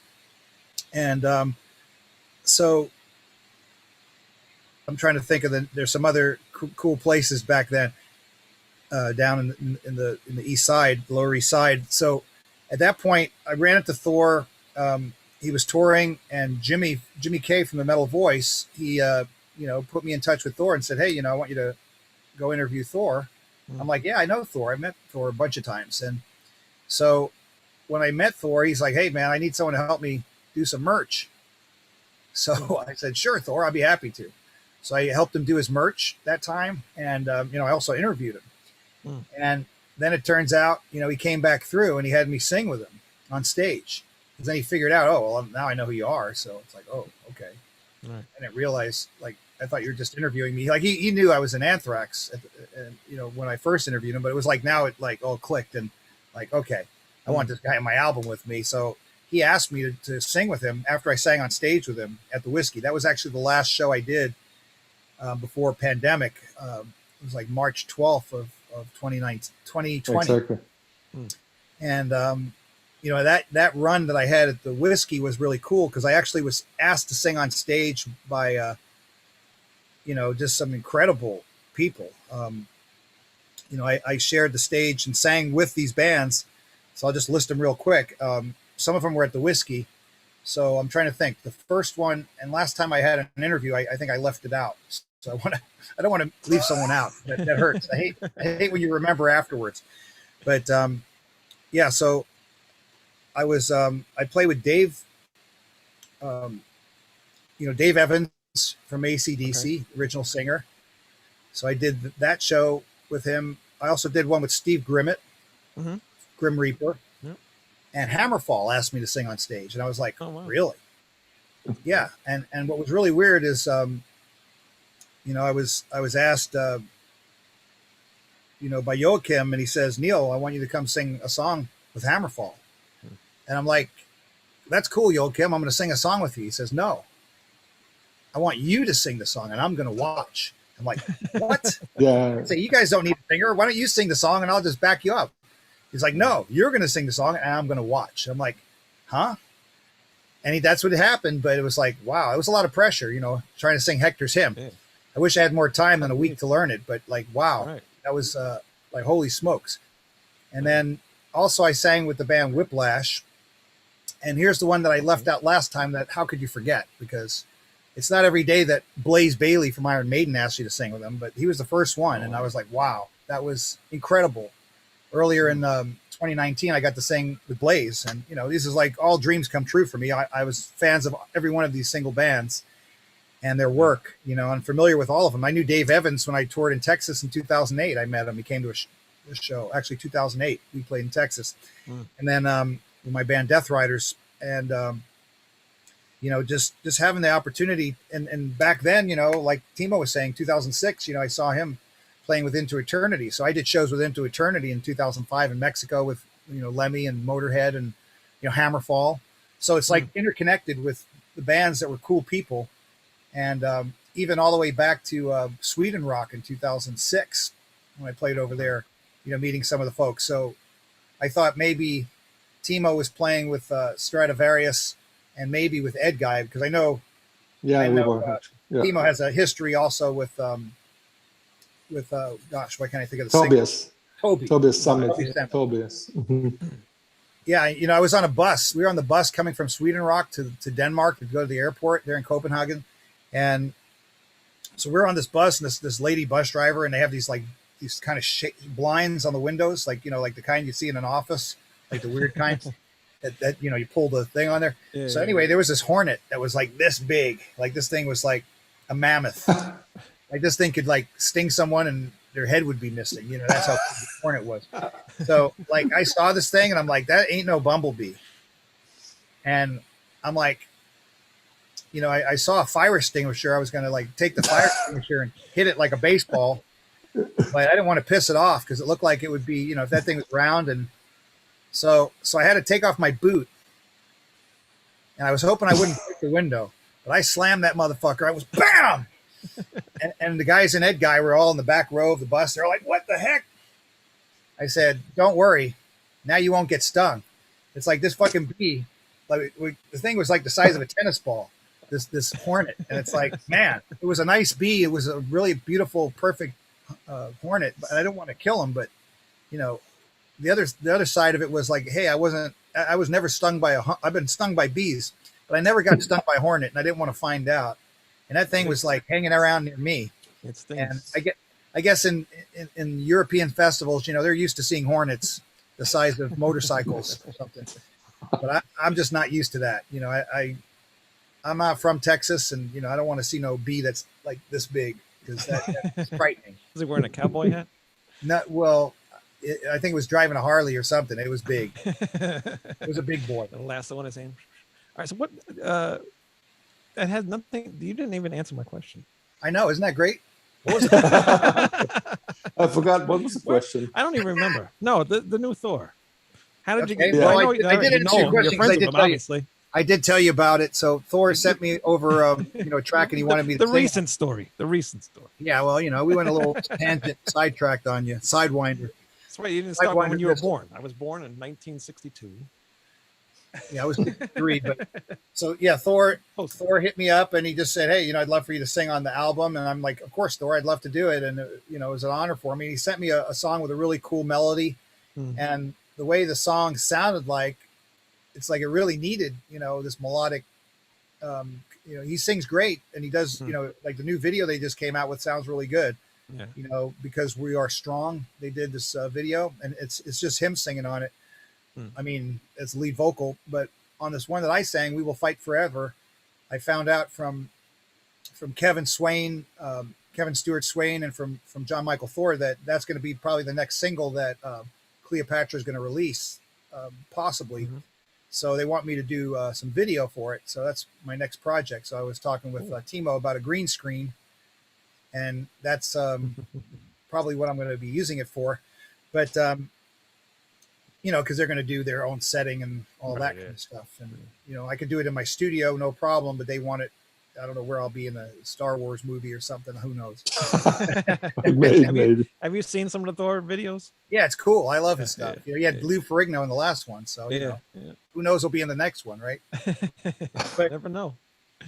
But you know, I brought some melody into it. And then I kind of came up with this part that was in the middle. Like it had, like I figured it's a Thor album, you know, and he is Nordic. That is his roots. And there was this part that just, it beckoned this you know, this Viking chant type thing, you know, whoa, whoa, whoa, whoa, you know, that kind of thing. So I came up with a part and he used it. And it's actually in the reprise, like the song shows up twice on the album. And it's also, from what I understand, in that other part too, where that's being used. So it's not actually the vocals, but just that melodic chant. And I just thought, you know, you're Thor, man. You got to have like you go play Muscle Rock. You got to have a chant when you're going over there, right? You got to you got to get all the Vikings going, whoa, whoa, whoa, you know, like it's got to happen. That's it. Yeah. So it was cool. I got to bring that to the table, and you know, they loved it, and I thought the chorus was really melodic, what I did with it, and you know, adding to Thor. And ironically, I had some issues with my you know, one of my computers running my digital audio workstation.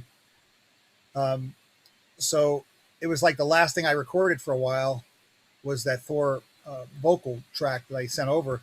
And at that time they were asking me, oh, you know, well, maybe you should also do some lyrics on the, you know, some vocals on the verses. So I actually wrote lyrics to the verses that didn't end up on the album, but I thought they were pretty cool. And I was hoping that John Michael Thor was going to be able to maybe record some of them. But unfortunately, you know, it was during the most extreme times of lockdown and all that. So it didn't, especially in Canada where he is, it didn't really have, you know, the opportunity didn't present itself. And of course, you know, all the fear of, trepidation and uncertainty and doubt of going somewhere or being somewhere, and they're telling everyone you're going to die. You breathe air, you don't wear a mask, you go near another person. Oh my God, you'll catch it from a Dixie cup that's not been unwrapped. Be careful. Be careful of the sun; it might bite you. Yeah, exactly. Shiny and it's sharp and bright. Could have been in that wasp that you killed, or that hornet. Yeah. So it was a lot of fun. I mean, he's a great guy, and we had a lot of fun. I got to interview him actually. So Cool. So when I interviewed him originally, it was a really fun when we were playing the show. So he had me sing with him, and then I interviewed him, and that was later, but it was just really cool. I mean, he's just a stand-up guy, and I love people in the industry that are good people that embrace you, and they try to help you up, and that's to me what it's all about. It's like helping other people up. It's like we're the elder statesmen of the industry, I guess, to some extent, unless you want to consider the Rolling Stones, which I don't know how anyone can compare to that, because these guys are worth $1 billion each at least. Yeah. So that's not really like that's a different level, but the people that have been doing it and do this for a living, and they go out on the road and they go tour and stuff, and it's not it's like it's like being a circus performer, because living in a circus tent and living on the road, it's not a simple and then they take away your livelihood when they lock everything down, right? Yeah, so yeah. And that's not just for artists, but it's for any kind of industry that thrives by having interactions and being in person. I mean, imagine doctors' offices. How could they even work? You can't go to the doctor's office. Nobody wants to go to the dentist. No one wants to go anywhere. The fear has been so permeating everything. And to me, I just don't live, like I said, with fear energy. I live with love energy. And, I'm not afraid of fear. I think love is what overcomes fear. It's the opposite of love, actually, not hate. Okay. I just heard it was messed up. I know some guy from I don't know if you guys know the band Indestructible Noise Command. Cool name, but I haven't heard him. A very old band. The guitarist actually lives in Cyprus, right?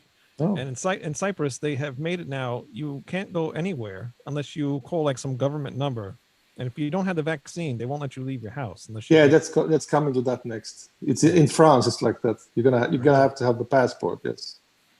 That's insane. But I knew this somehow. I could sort of tell it 2 years ago already. So. Yeah. He ended up going to a protest, and the protest broke out into like a big, obviously. Yeah. Big in fight Greece, and everything like in Greece, yeah. they're on the streets now. They protest these laws because they are like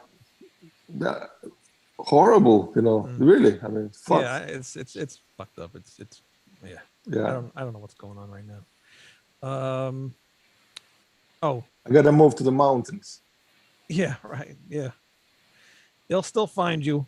Getting back to the album, you guys are gonna. You don't think they'll find you in the mountains? No, because I will disappear in Mexico. Nobody will ever find this fucking big country. That is true.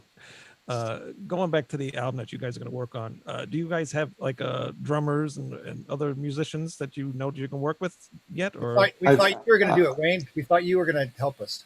I can. I'm ready to go. I got my drums right here. Actually, we talked about only one song so far, but of course, I mean, we're going to write more stuff together because that's what I mean. I like to write songs with this guy, especially now that I see him and I get his energy.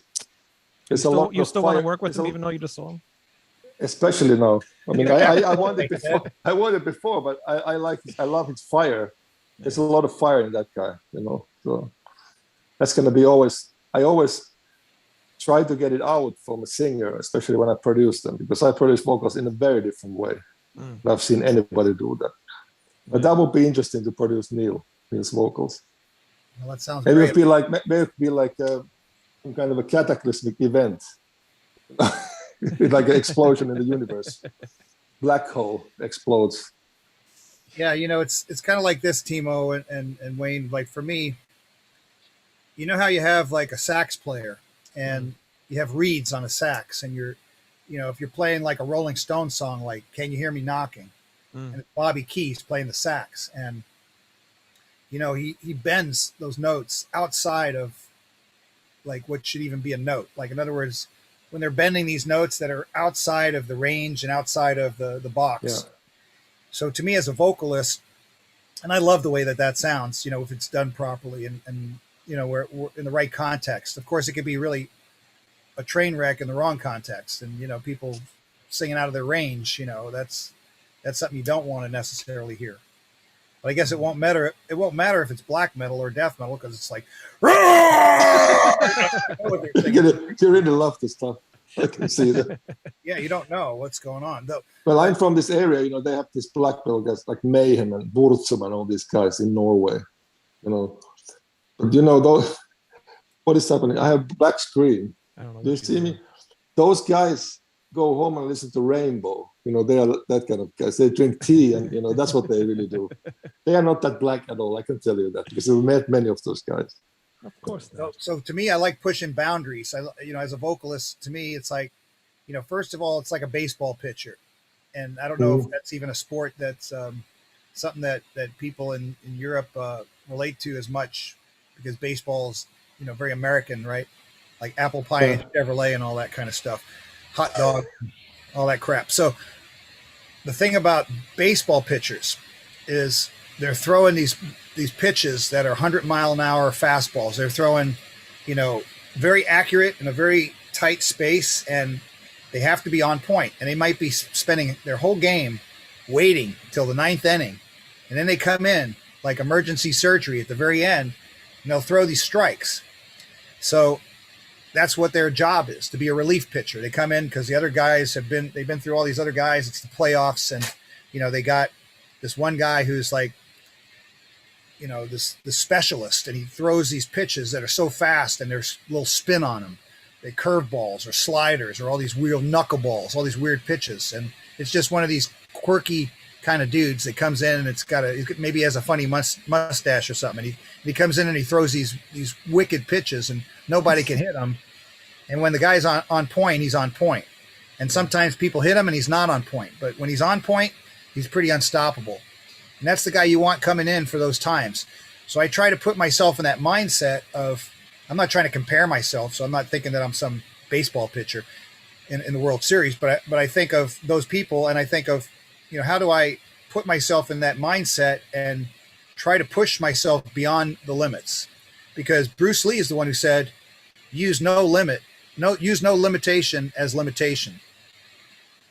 Sounds like him.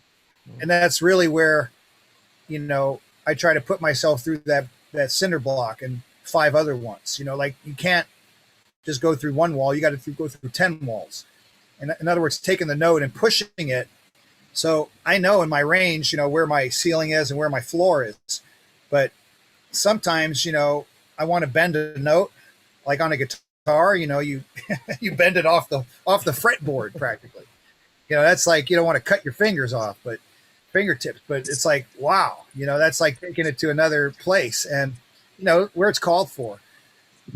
But to me, that's really my viewpoint. It's like to use no limitation as limitation. And to be able to, emote something that, like live, where, the note is off the chart, and I know I could get up there, but it's like sometimes that's where I want to do that. And that's a little bit different than just hitting a high note. It's not just like you're going for this high note where you're building up to that note in the scale. You're bending the note, and and I did that kind of thing in Anthrax. So that was on Fistful of Metal, and probably Death from Above, and a few others, maybe Metal Thrashing Mad. But the idea is that it's a fierce energy. It's just like a pure energy. And I feel like that's something that's different, So when you say, yeah, I got some fire, well, yeah, that's because I guess I've always had that element. And I always want to bring that out and use it where it fits. But, you just can't plug that in everywhere. It just doesn't go everywhere. And it doesn't go in every song. Some songs don't even have super high notes. Right. Some songs are like Never Surrender, or just more melodic. Yeah. Is there certain songs that you guys know that you want to do already on this tour? I sent him a set list, the songs I would like to play. And I'm going to play this in Finland. I have a gig here on Saturday. So it's going to be those same Same songs. What do you think of the Wow, set list that he he's sent fucking you? He What? just gave What you did- Blue. He gave you Yeah, what? I give it. I big don't know what Yeah, it's gonna be. I think that there are some of, because in Mexico where I play, I don't ever rehearse those songs with anybody. I just go and play, and I don't even know what's the set list because I want to have the surprise element. So I go like 30 minutes before the show. I show up and I go on stage and that's a set list. And a couple of times happened that they put on the song which I played only in the studio once, like 25 years ago. Mm. That's going to be interesting. Wow. Yeah, I remember the changes, right? yeah, exactly. So Neil, what do you think of this the list that he gave you? I love it. I love the songs, and I think Timo and his career. I mean, a legacy artist, someone who's masterful writer, masterful composer, masterful player. I mean, performer, just everything. I mean, someone that composes rock operas. Someone that composes great songs, great melodic songs, great symphonic songs. I mean, just epic. Yeah. So yeah, I've got my work cut out for me, but I like the fact that these songs are memorable. There's melodies that are memorable, and that makes it a lot different for me because I've had to learn songs with bands where they were very technical and the songs were not repetitive in the melodies. So it was like a map that started at point A and it ended up at point Z, but there's no repeating anything. So it's much more difficult unless you're living with that for a much longer time. But these songs, have that technical depth, and they have, the progressive and even neoclassical in points depth, but there's still melody, great melodies, and memorable things about the song. So I think to me that's really the difference of singing songs and performing songs that people know or like versus like who even remembers this melody of these 10 different riffs. You know what I mean? Like if it's just riffs. It just makes it easier or more methodical to try to listen to songs that you can, your memory will retain them better. When you got stuff that's like, like I'm sure we've all been somewhere, like, how did I get there and what road do I take? Like it was so confusing. And then there's places like, hey, I've been here once and I remember how to get here, so it's kind of like that. Right. Your brain works like that. So that's what I'm thinking of. Is there one song that you really want to do? Me? Yeah. Well, some of the songs that I really like, I like the song, one of the songs that Timo had sent to me, I believe it was called Eternity. Yeah. And that was a really epic song. And I thought that was very majestic and very, amazing. So I really like that song. And then, of course, I'm listening on my own to, the different material and, ones that I'm trying to think of Eagle Heart and Hunting High and Low. And, these are ones that I think fans love, so that's, they love those. That's kind of, stuff that fans are going to sing and stuff that fans want to hear. So, I mean, I was kind of hoping that maybe some of the fans would say, hey, we want to hear this song or that song. Are you guys going to play this or that? And maybe that would be one of the questions they ask. Because to me, I think that's really the key is what do the fans want to hear? That's exactly how I think. Kind of exactly a cool how I little think. poll you could probably do on Facebook or something. Yes, we can do that. Sure. I mean, I think that people are going to want to hear, if there's a Bleed the Hunger song or a Death Rider song that's in there, great, Yeah. It makes sense to play something like Never Surrender because that's a single that just came out. But at the same time, playing something obscure doesn't really make sense that people aren't familiar with. And also from Anthrax, like there's, I think the majority of songs we're playing are more melodic, but I think, if there's Metal Thrashing Mad or something like that, that people would want to hear, that we put it in there or two songs or whatever there's room for. Also, we got to think about how long our set is, if we're playing in a festival environment where it's an hour long set or we're playing for 2 hours or an hour and a half, what do we got in front of us? Right. I always think that I want to play what the fans want to hear. That's what I read every time it's the same. Someone just mentioned find your own voice. Yeah. Well, that's fucking high.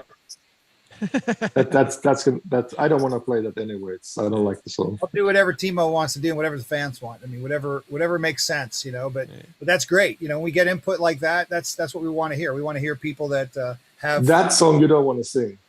Let him be the judge. Maybe he does. No, man. Timo, I don't think it's a good idea. How are you going to feel playing Anthrax songs, Timo?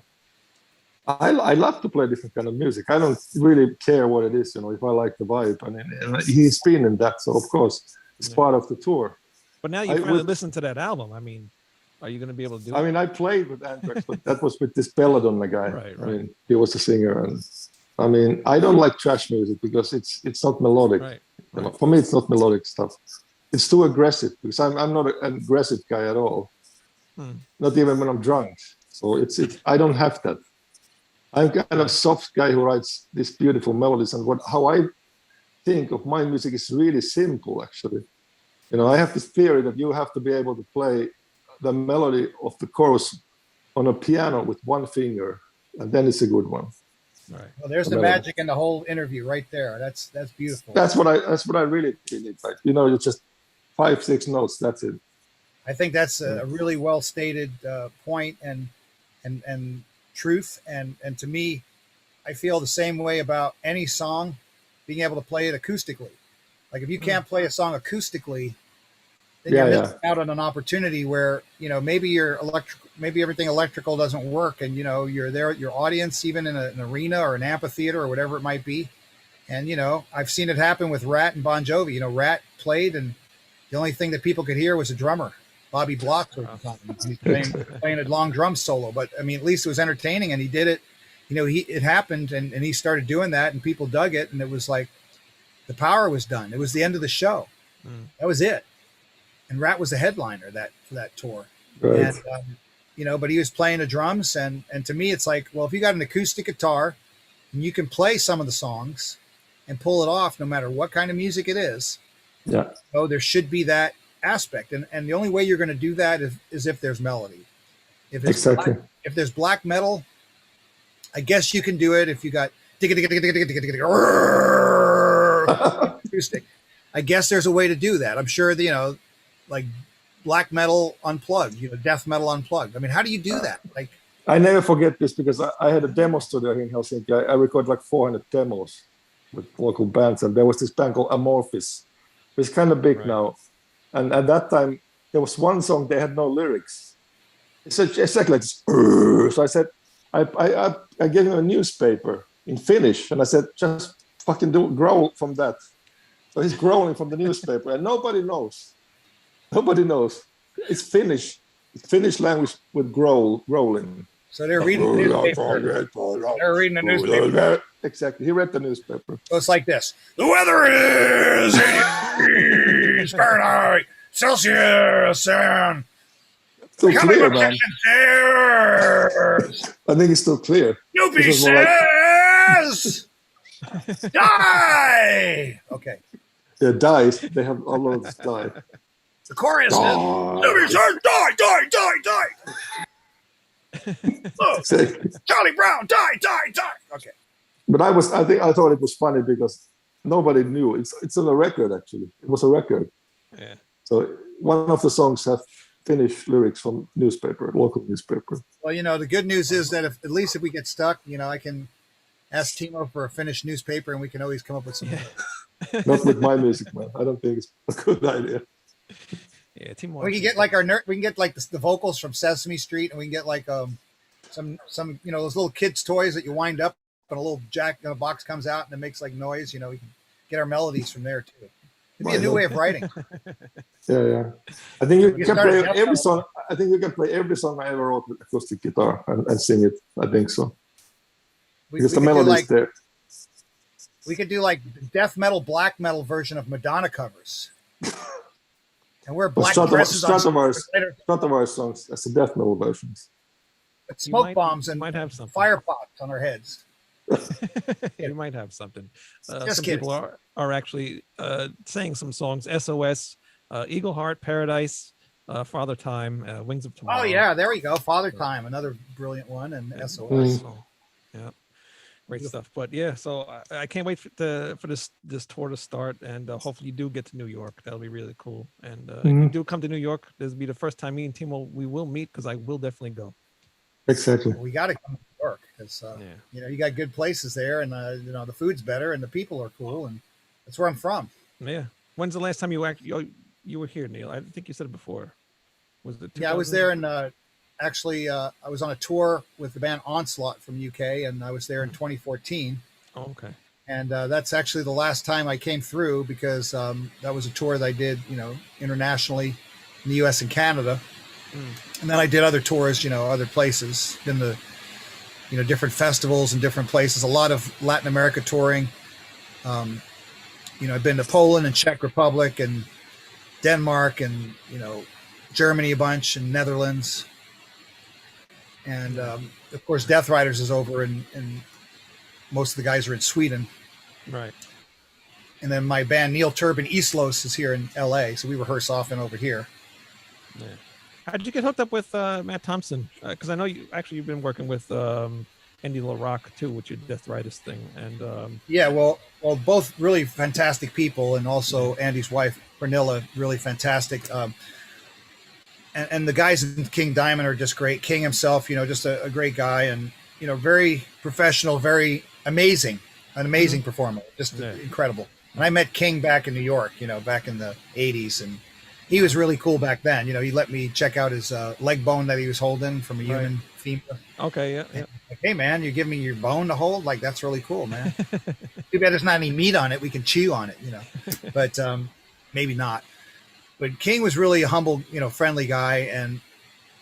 And then, you know, meeting the band later on, you know, I knew Mickey D for quite some time. And then even back in those days, but then, you know, meeting Matt Thompson, you know, actually, I'm trying to think how I was introduced to Matt. I was introduced to Matt.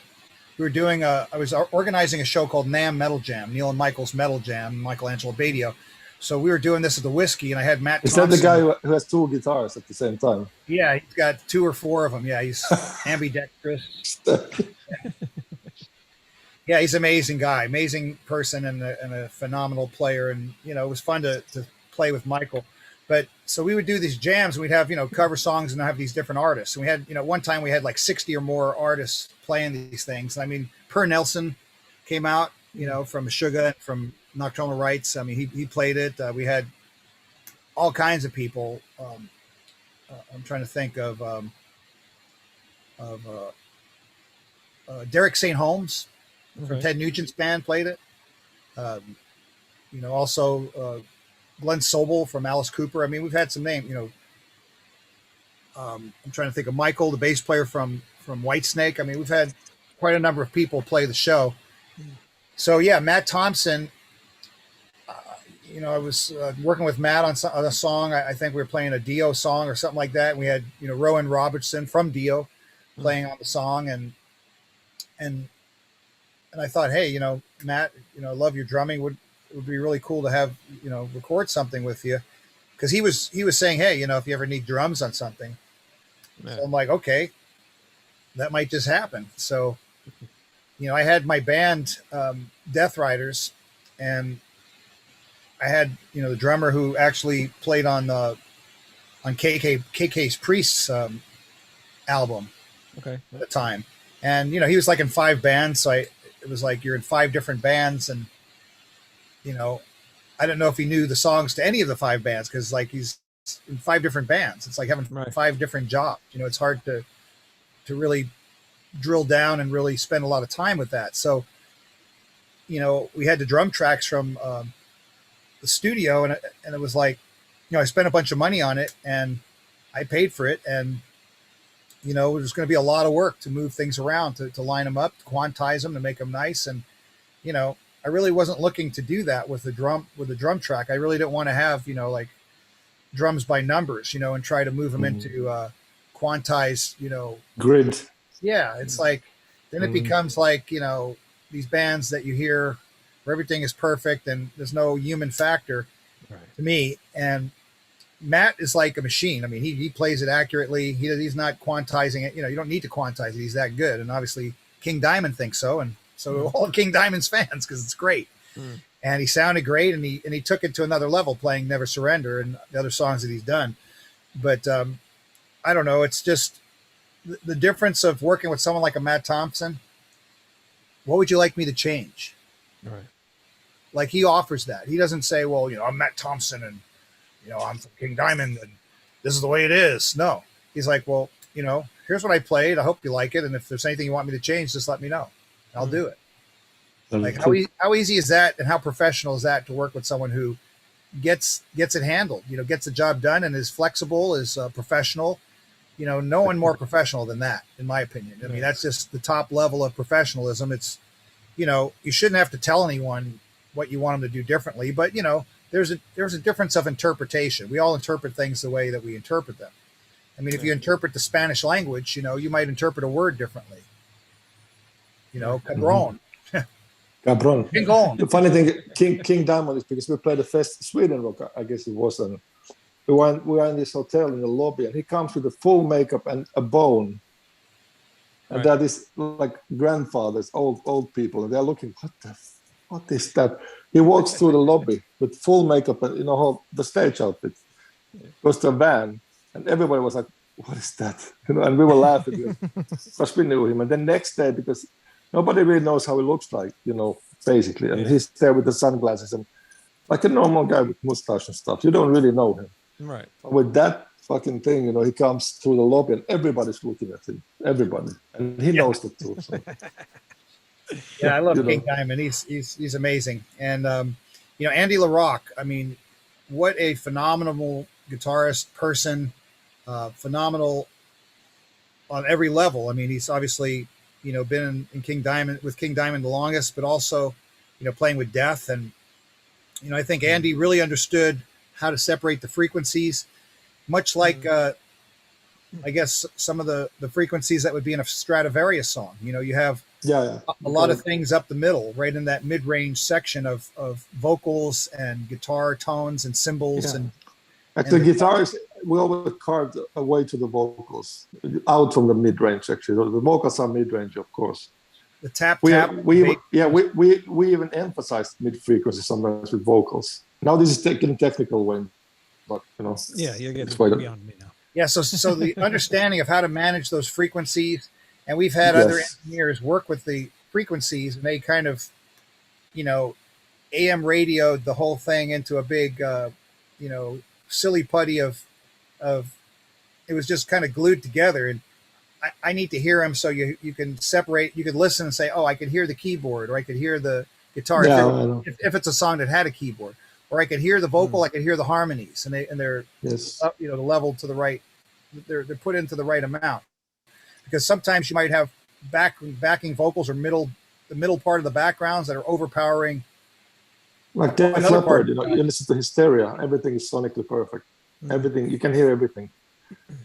Yeah, I mean. So what I do is like I equalize a word, sometimes every word in the vocals, different way. I automate it. Yeah, I automate. I have to automate. Exactly. So Timo has that expertise, so that's a beautiful. So not only it's a matter of composition and writing, and also playing through the stuff and getting all the kinks worked out live. So you rehearse it and figure out, oh well, this works in the studio, but this is way too busy on live. We got to do it differently.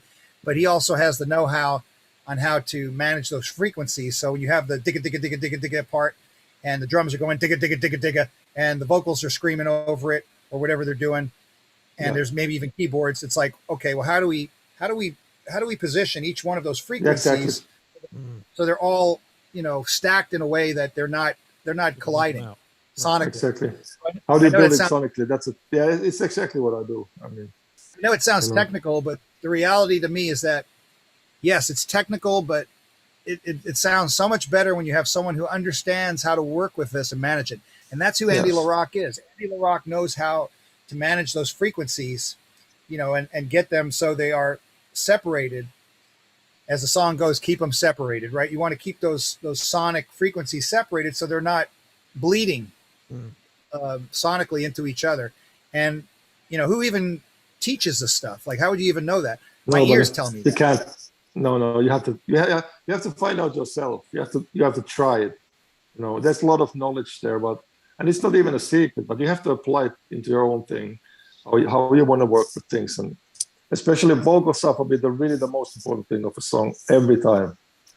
So many times I start mixing from the vocals only. I put only the vocals up and I listen to it. If there's conflicting frequencies, whatever has to be worked on, you know.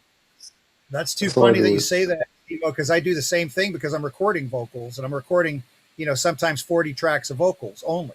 Yeah. And then it's like, okay, why would I do that? Well, here's how that happens. So, you know, first of all, if I'm singing, let's say a chorus and there's 3-part harmony or a lead vocal and I'm doubling it, well, I'll do it 4 times sometimes. And then I'll have, you know, that's 12 vocals of backups plus the lead vocal. That's another 4. So you're dealing with 16. And then, okay, so you got 16. Here's how I get to my 40. Then I'm doing another part, which is the verse. And that's another 4 tracks of vocals. So I got, you know, 20 tracks. Then I'm doing another middle 8 section. That's another 4 tracks. And then a bridge. And then let's say there's a scream somewhere. And I do 2 tracks of the scream. So it's in stereo. Try to double that thing, make it so it's left and right. And maybe one up the middle. That might be 3 tracks. In other words, it gets there very quickly. And it's not like trying to be like Def Leppard. It's just, you know, 4 of me. And of course, some of those tracks might be pulled back in the mix. You might have, you know, certain dominant tracks. But that's what I work with. And that way, you know, if I sing it that many times, I know I've got good enough tracks that we can run with, you know. Oh, that's why. Okay, I understand. And that's also I had a fight with Jörn Lande about this because he sent me like maybe 12 tracks. It's a lot of work. Vocals. Yeah.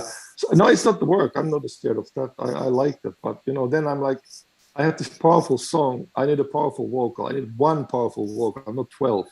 Right. You know, I don't hear Ronnie Dio multi-tracking voice. You know, it's just one fucking thing right there. You know? Well, you know, that comes down to comping the track. So what I'll do is I'll comp the track, but I have these other support tracks just to kind of fill out the, you know, not in other words, in a lower volume, they fill out certain parts where it gives you a different sound. And I always look at Ozzy Osbourne and Randy Rhoads, you know, like Randy triple tracking his solos and Ozzy, that's amazing. Yeah, that's amazing. because he's got Ozzy is as great of a singer as he is at times, and as bad of a singer as he is at times. Ozzy is also, you know, he's had prolific songwriting, and you know, some of his melodies are fantastic, even to the current day. And, you know, his technique in the studio or how he tracks his vocals and how it works. I mean, you know, he actually sounds good doing multi-track vocals. So it does work in certain parts, but you certainly don't want it to sound like a cyborg. You don't want it to sound but I mean, it really comes down to what kind of voice you have in a track, I mean, a song, in a band. You have a very strong voice. I don't really think you need many tracks. Like one like main vocal track is a really good thing for a guy like you. That does work for me. You know, I just did this song with a friend of mine, John Ingracia, who has he does this mentoring program for kids called Music Matters. Okay. Out of Connecticut. Cool. And he's been working with, you know, J-Mo from the Allman Brothers and you know, some of the guys from Tom Petty's band, Beaumont Tench and Steve Ferrone. And he sent me a track and I'm like, yeah, man, I really like these tracks he sent me. He sent me one with Gilby Clarke and Matt Sorum on it. I'm like, yeah, it's great. It has a vocalist on it already. So he wasn't asking me to sing on it, but then he sends me this track, says, hey, Neil, I got this track without any vocals on it. It's like, yeah, it sounds great. John, who's on the track? It's just the guys from Tom Petty's band. I'm like, oh, yeah. And so anyway, I wrote to it and I came up with it with the vocals and the lyrics and all, and I recorded it. And actually that one is a single vocal. And I just, you know, I took the single vocal. I made a copy of it because I just didn't have time. This is just a rough guide track, but I sent it and it's a left and a right and one straight up the middle. But those other the left and the right are really low. But the one up the middle is the dominant track, but it's just so it has that stereo field when you play it back. So at least it sounds like, okay, it's not, but my plugins weren't jiving. So I didn't have like hardly any kind of effects on it. It was just like raw. Okay. Pretty much. So that's why it was a guide track. But just to give I like that when I record vocals, I like to have complete takes, you know, because you never know when the magic happens. You got to have it. You got to record all the time, basically. And then I might have 20 tracks of vocals. I love that stuff when I mix. I want to have those options in the mix from everybody, actually. That's what I like to provide, but I don't stray so much from what the take is. You know, it's just maybe some of them were, some of the reason I might have some of the notes might be hard to hit, or certain parts very difficult. So that's why I might have a few options of that to get, one really I like solid that. one.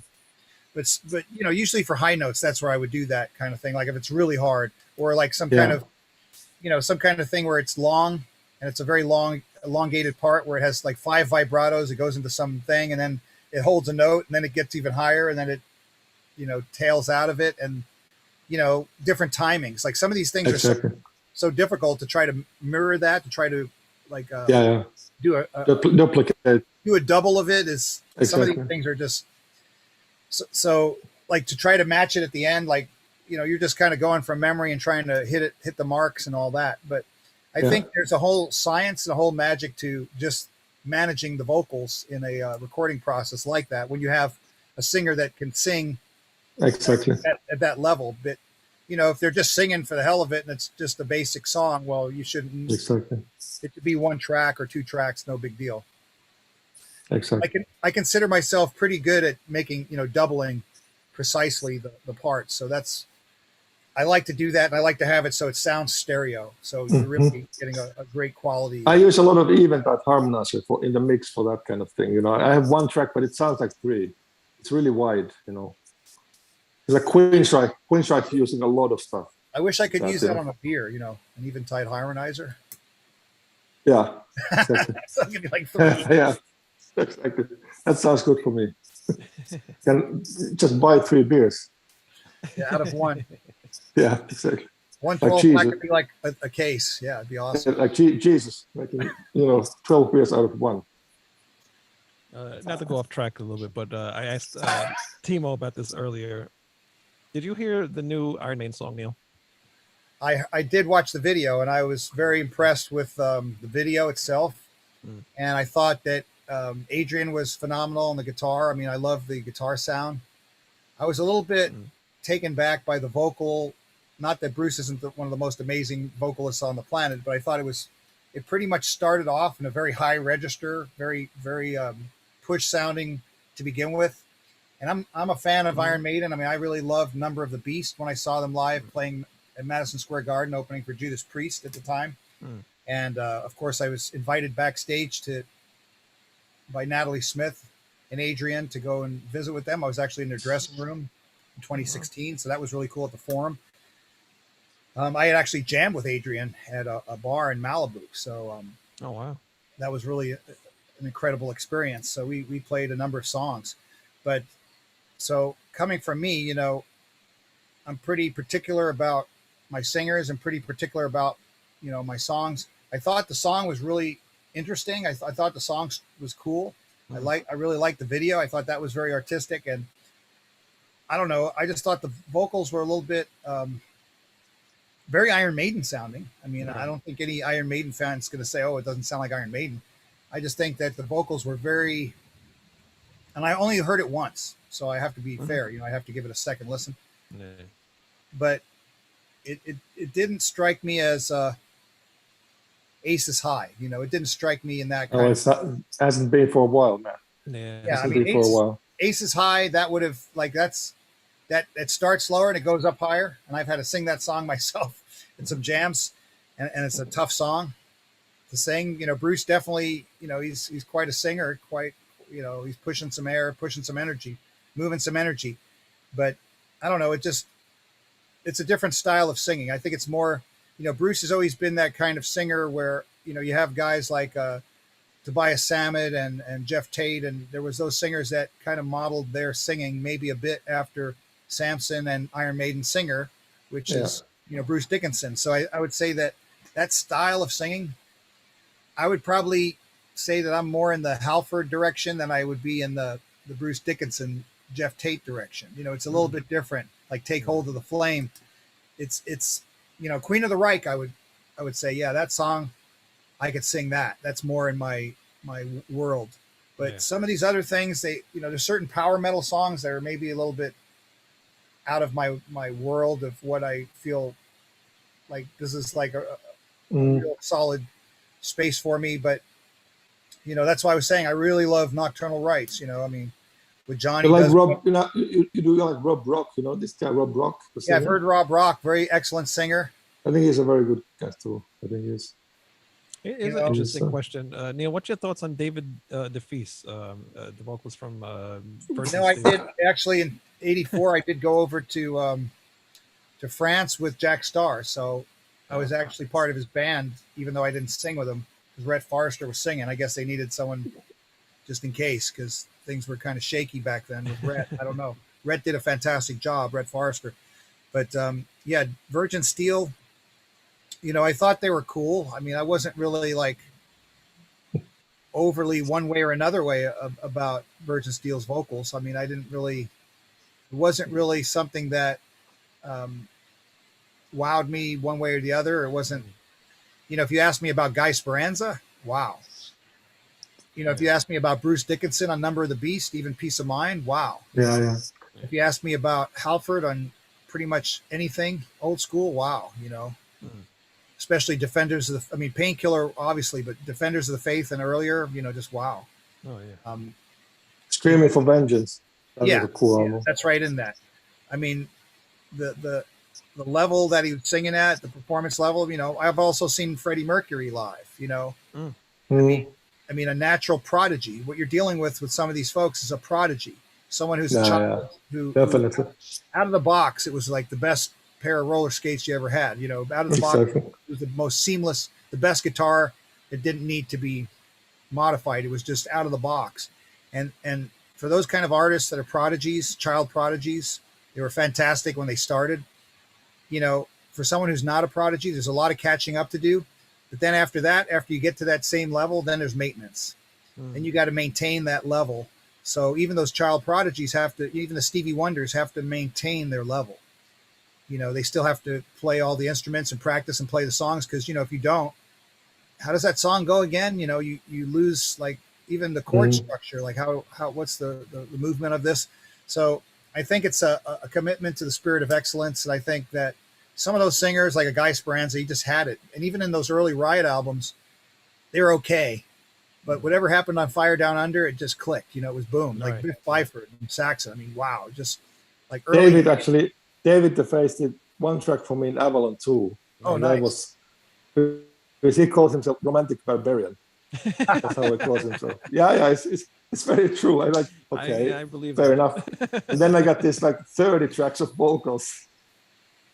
And I'm listening to them like, oh my God. Yeah, What I'm is sure this now? he's changed the singer over the years too. I'm sure everybody has, like Ralph Sheepers. I did a gig with Primal Fear, and it was kind of weird because, it should have been a big, warm, welcome to Primal Fear playing for many, many people, but they ended up playing this festival, LA Gates of Metal 2, which was in Whittier, California in 2004. I played with them with my solo band.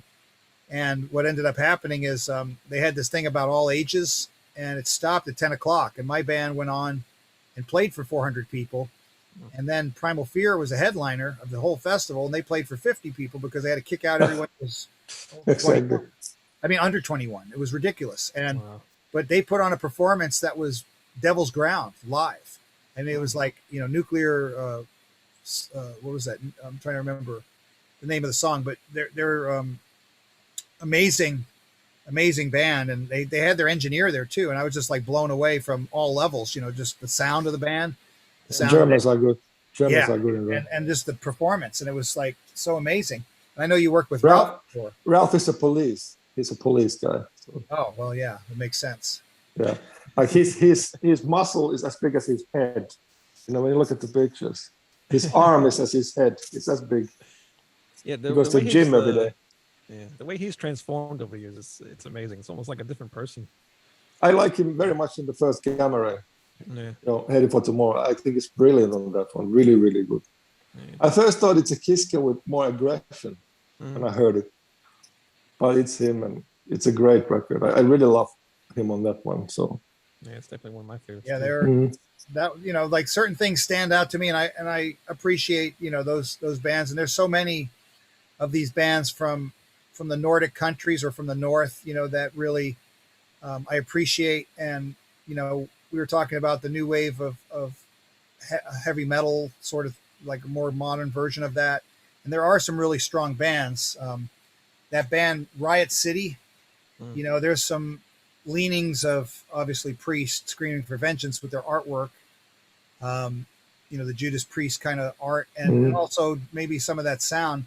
But there's also bands. I'm trying to think of this band that I really liked. I played a festival in Denmark, and you know, just some of the songwriting. Let's just put it this way: if you listen to early Accept and kind of when they did Restless and Wild, and you know, there's just some attitude and some riffing that's just, it's got a vibe where it's dark and it's just, you know, really sort of technical and just amazing. And some of these bands, they capture that kind of element. There's just this, I don't want to call it an avant-garde, but it's just this twist on it. You know, it's like when you hear a band that just has this vibe, it just grabs you. I mean, there's bands even out of Japan, a thrash band called Hellhound that I really liked.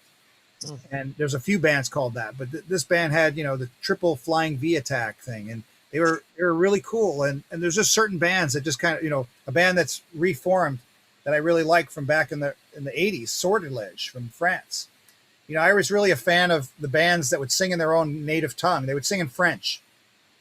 You know, bands that would sing in Japanese, bands that would sing in Swedish or Finnish. You know, the Silver Mountain days. I like those bands. Because, Silver Mountain. and then in Germany, you know, you had the bands that were from Germany that sang in German, and wherever country they were from, Spain, Baron Rojo. Yeah. I mean, I loved Angeles del Infierno. I mean, these were bands that played and they sang in their own tongue. So to me, that's where I'm coming from. So I know that, and I'm aware of it. And there was a band out of France that was a very underrated band that was one of the very, very best heavy metal bands. Who even knows about them? A band called Warning. They had a song called Commando. That's how they pronounced it, Commando. And yeah, very. We have beautiful bands in Greece. You have no idea what they have it down there. You know, there's a very famous band called Marauder, which is their album was called Classics Never Die. You gotta listen to this, man, in YouTube, because that's kind of a thing that's so metal. You know, it's unbelievable. So it's kind of a cult movement, you know, with these bands. It's like they're new, but they're old, you know, that's what they're doing. But for me, I'm old school. I don't have to try hard to be old because I already have that you know, that's my second nature to write songs that might be from the 70s or something, because that's what I listen to, you know, that's what I like. I mean, but I'm also open to the new school, the new forms of art. Like, you know, Timo and I were talking about, like, you know, even Sam Smith, Ed Sheeran. There's a guy out of Australia that I'm a big fan of, Guy Sebastian, amazing singer, Prodigy. And also, of course, Jimmy Barnes and Cold Chisel. I mean, I'm open to all types of great music. And Cold Chisel was like the journey of Australia, the working man's, you know, rock and roll. Well, Wayne, I think it's clear enough that this guy's a music lover, right? I think so. Yeah. It might be. Yeah, I mean, I think what comes out of that is great ideas, and, you know, having a diverse input and understanding, and I think what we're seeing today is a very tunnel approach to some of the music. It's like, okay, well, you got to be this or you got to be that. I remember when I went to France and the skinheads were after me because I had long hair. And, you know, because musicians would discriminate against each other, like punks versus metal. And, you know, there's a lot of there's punk metal, and there's punks that love metal and metal that love punk, you know, both ways, metalheads. And, you know, you wouldn't think that they would be discriminating and violently attacking each other, but that's what was there in the 80s. You know, you had, it's like the mods and the rockers of the 60s. It's like, what ridiculousness. Like, we got to hate your music because you don't like our music and we don't like yours. But that's the ignorance and the discrimination. And, you know, that's the media and that's the society that we are still in, because they still want to push that, even though people with common sense and with any kind of intelligence, you know, don't want, you know, fear energy. They want love energy. They don't want this, you know, stuff like that. But whenever I feel that, it's like, okay, well, you know, you guys can hang out together and exactly. I'll go with the lovers, not the haters, you know. That's a good ending point, Wayne. I think I gotta go because my battery is finished. Because I would imagine your battery's probably dying. Yeah. Yeah. Well, That was a very beautiful set thing, you know. yeah. And I just want to thank Zoom because they didn't shut us down. They let us roll. Well, I paid for this. I paid, You for, paid this for so, it. so I can Yeah. broadcast it on YouTube live. So Oh well, that's okay. Well then I want to thank Wayne I'm going to send you the Exactly. bill. because that's really the way to do it the right way, a classy way. And thank you. It is the right way to do it. And Yeah, you got to figure that Zoom would have shut us down by now, right? yeah, no, if I would have did the free one, definitely. But I'll get your address and I'll send you the bill and you can pay for it. Oh, great. Okay, But, well, we'll have to go out and make some money, Timo. We got to go and Yeah, we got to make some money. we got to do some extra shirts and Yeah. a meet and greet and give them like a watermelon filled with vodka. Then they'll feel like they got their money for it. Exactly. But We don't I need think, the watermelon. Vodka is enough. but I thank you, Neil, very much for coming on the show. And as always, I thank you, Timo, as well, for inviting Neil on the show. And I can't wait to see the tour. Neil, actually, I do a King Diamond podcast, and I would like you to come on at some point. Wow. If you would ever have Want me time to sing to. King Diamond? I don't know. No, it's a podcast. I I don't don't want you think to so. sing. That's a lot. Now that's hard. Now you want to talk about hard? That is hard. Now there's some people that sing that. I know. I Mark- actually had somebody that told me he could sing King Diamond, sent me a Mark- video of Mark- himself singing it, and it was terrible. Mark Lopes from Ross the Boss. He Right. sings that stuff. Actually, we had it at my NAMM Metal Jam when I was organizing the show, and I actually had him singing some King Diamond songs. So he sings that. You know, it's got to be in your wheelhouse, and it's got to be something that you know, if it's normal for you to do. Like I sing Donny Hathaway and Layla Hathaway and some of these very deep, soulful songs, and if it's in your wheelhouse and you've practiced it, yeah, like singing Stevie Wonder runs, like that's in my wheelhouse because I practice it and I like singing that. So yeah. Yeah. But the average person, like one time I auditioned for Riot, and you know I thought, oh great, they're gonna have me sing like, you know, Swords and Tequila. Yeah. Nope, they didn't want me to sing the heavy metal stuff. This is a 1985, right in the winter.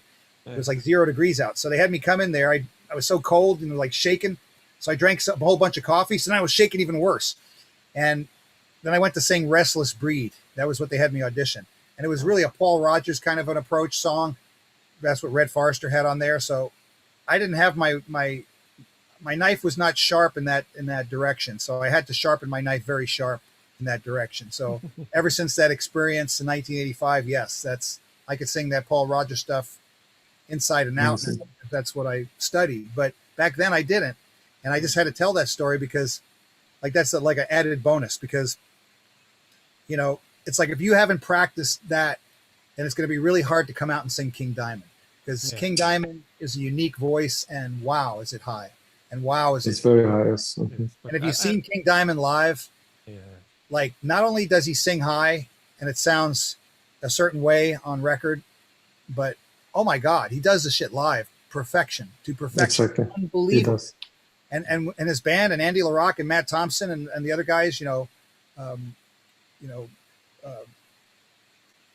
Pontus Egberg and Mike Weed. I mean, unbelievable team, unbelievable band. But what King does, he rises to the very top of it, and you know, it's remarkable. I mean, the Little Rascals had a show and it said remarkable, like I think it was Spanky or someone that said remarkable. I think it was the guy Beretta who did that. Right. Remarkable. It was fucking remarkable. It was remarkable what King Diamond does live. And like, wow, if you thought it was like a fake voice, you heard it on the record. When you see him live, it's like, man, this thing's really coming out of his voice. Yeah. It's the same thing. Exactly the same. Like, my God, like I don't even want to try to do that. But no, I don't want you to sing. I want you to come on the podcast and talk about it. All right. I don't need you to sing King Diamond. That's not what I I gotta go, guys. Go, get out of here. I want to go to Finland. Let's go. Let's go. But I do. You're welcome. You can get out of here. I'll talk to Neil. People still like Neil, so they want to talk Okay. to Neil. See you. We Bye don't bye. need Thank you. We love you, Timo. You're the best. Thank you. Love you too. Bye, Neil. Bye. See you later, care. Timo. See you. But All right.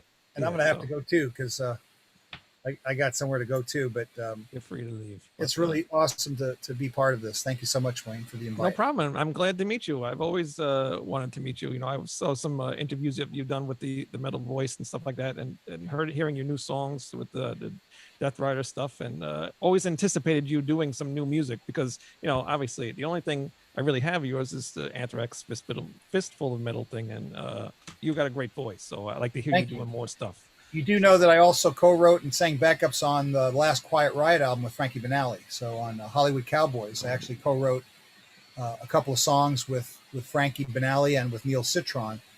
The songs are called Insanity is one of them, and Change or Die. Okay. And that's on the Hollywood Cowboys on Frontier Records for Quiet Riot. So, to me, it was like, wow, really?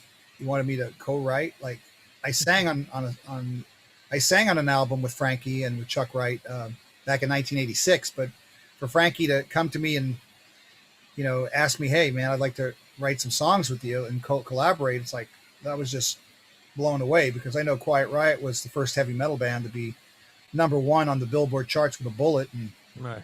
10 times platinum and all that kind of stuff. And I'm like, these guys are coming to me to co-write a song. I'm like, I mean, I don't forget about stuff like that. It's hard to disremember Mama on something like that. I mean, I remember. Yeah. I remember, Yeah. Yeah, that's awesome. Yeah.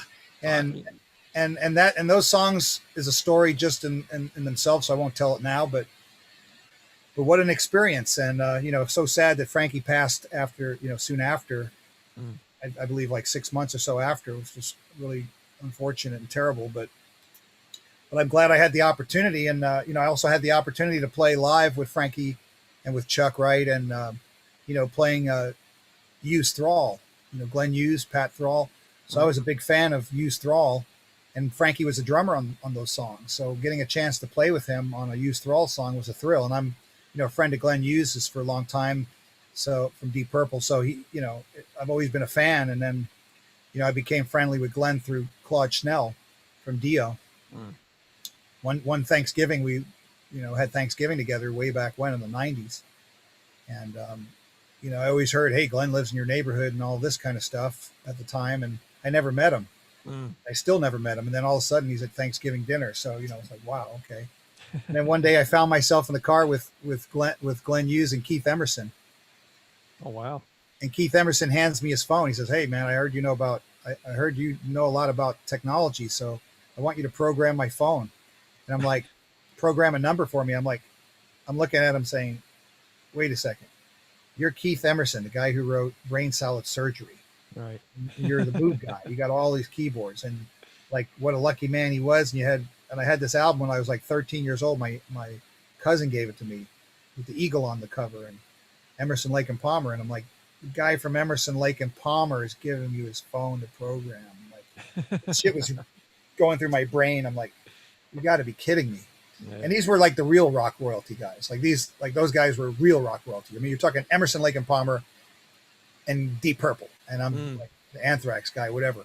But it's like, holy smokes. Like that was it's just so mind blowing to me to put myself back in that moment. And we're going to some Chinese restaurant in Palos Verdes at the time.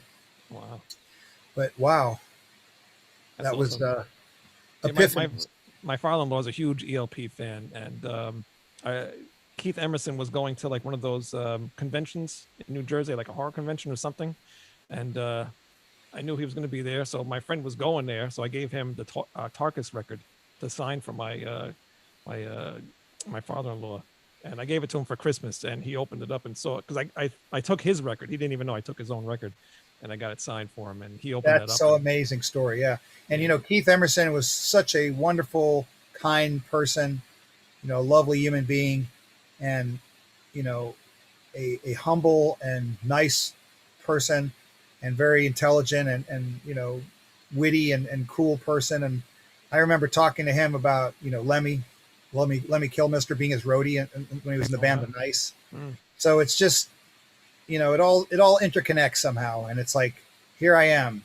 Who would ever think, the Anthrax guy was, I mean, maybe they don't see me as the Anthrax guy, but I mean, I was an Anthrax. So I guess that's what I was at the time, because that's the band that you'd associate me from if I'm hanging out with those guys, and the Deep Purple guy and the ELP guy. So, but just to be hanging around those guys, and Keith treated me like an equal. Just treated me. It wasn't like I had some big ego thing going on. Yeah.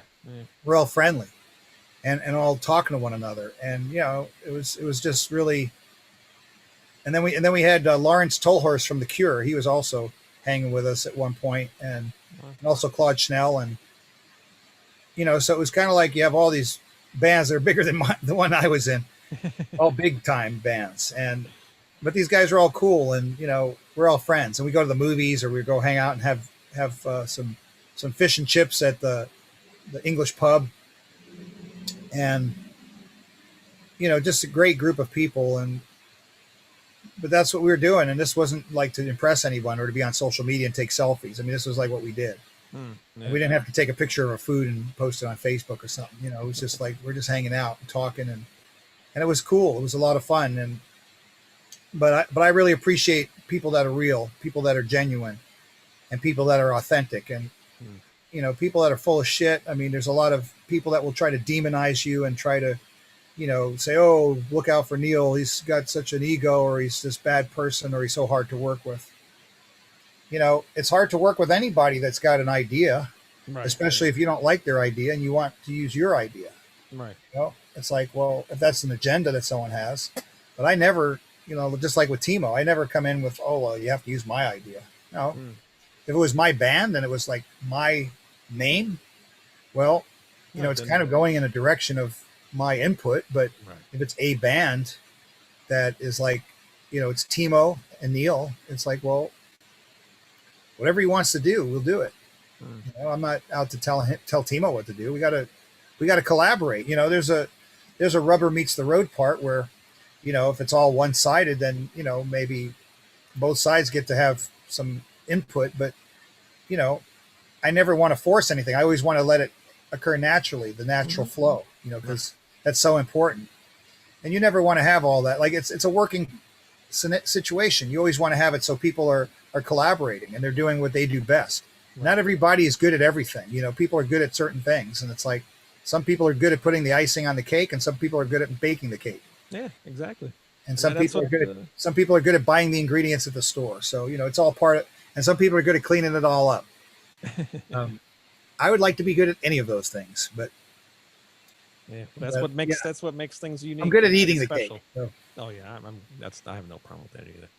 But yeah, that definitely, that's what sucks about being in a band. Sometimes you just, you work with people that you don't click with, and things happen. But so far, from meeting you for these past, how long have we been on here? Like 2.5 hours. You're cool with me, so.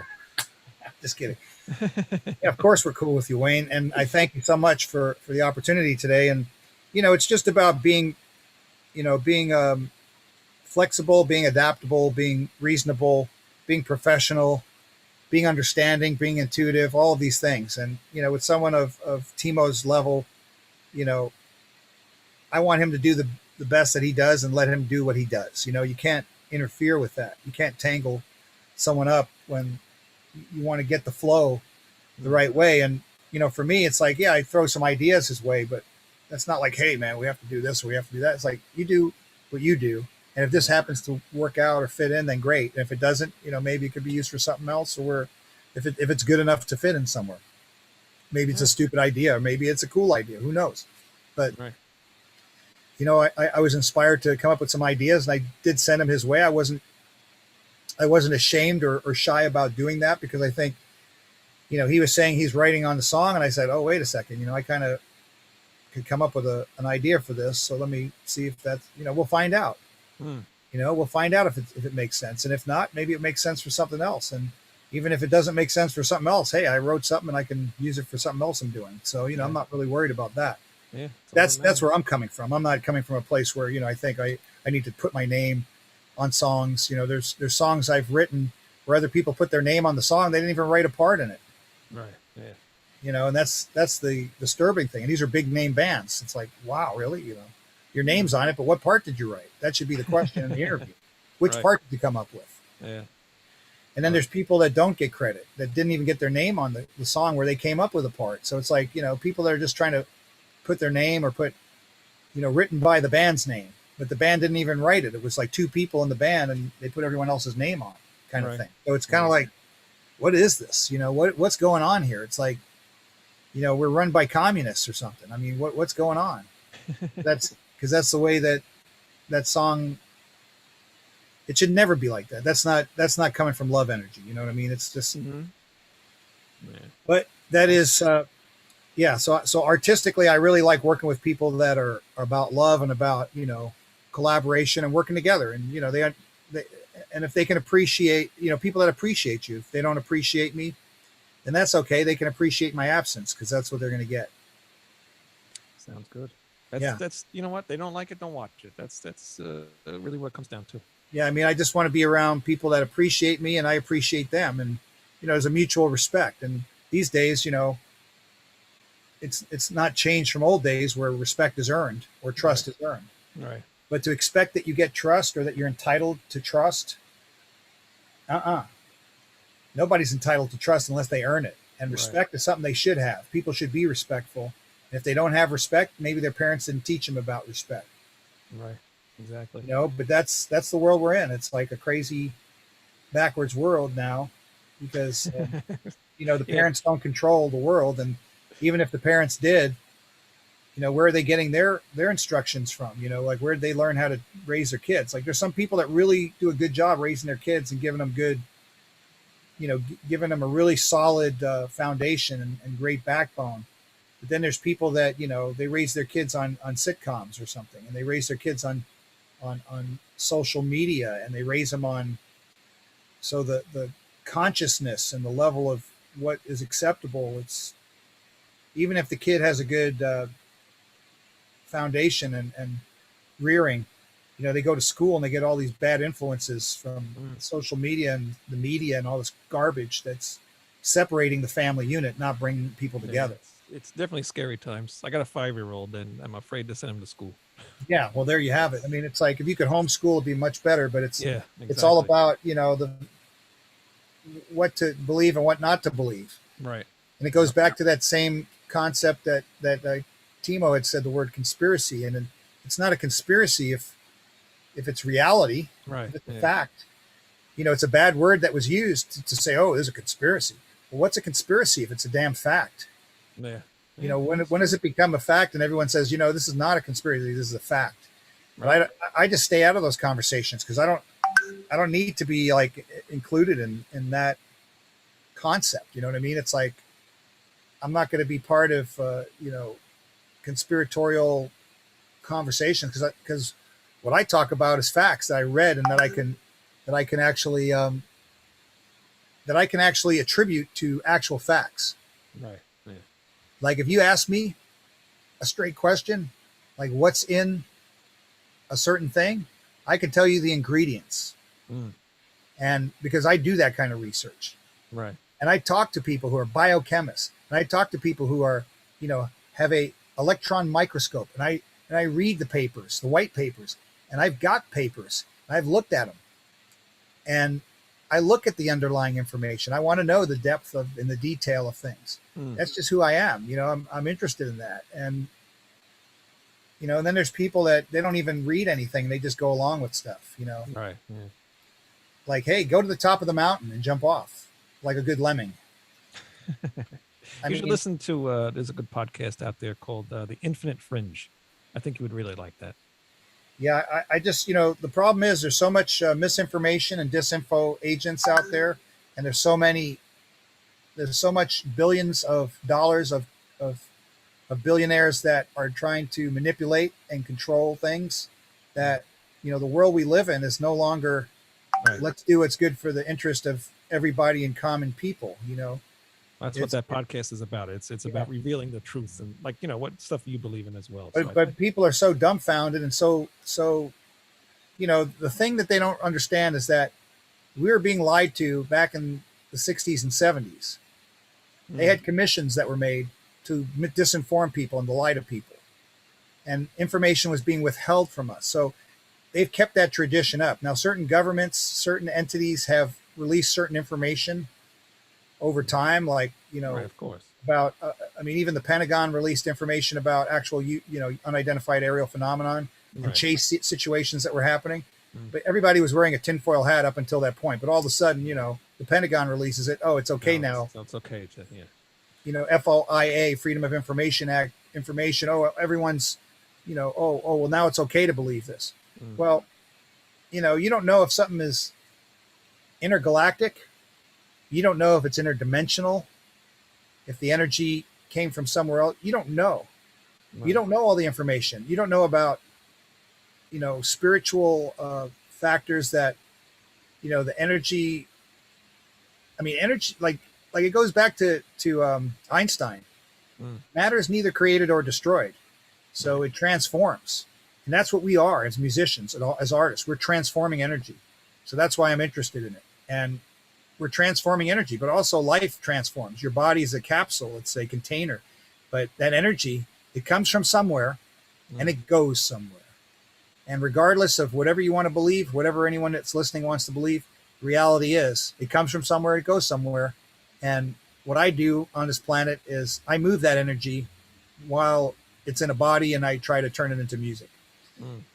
But there's a lot more to it, and understanding that energy and how to hit certain notes, how to hold certain notes, how to, play fast, slow, different tempos, different dynamics, different,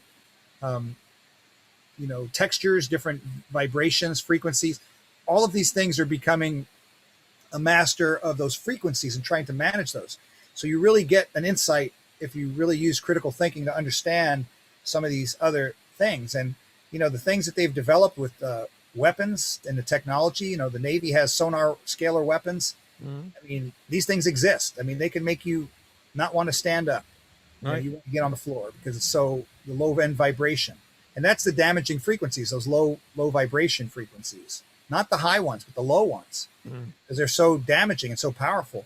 And, but they also have, other things that they can do. Like if they can make you feel pain from that, well, they can also move rocks. What's the big deal?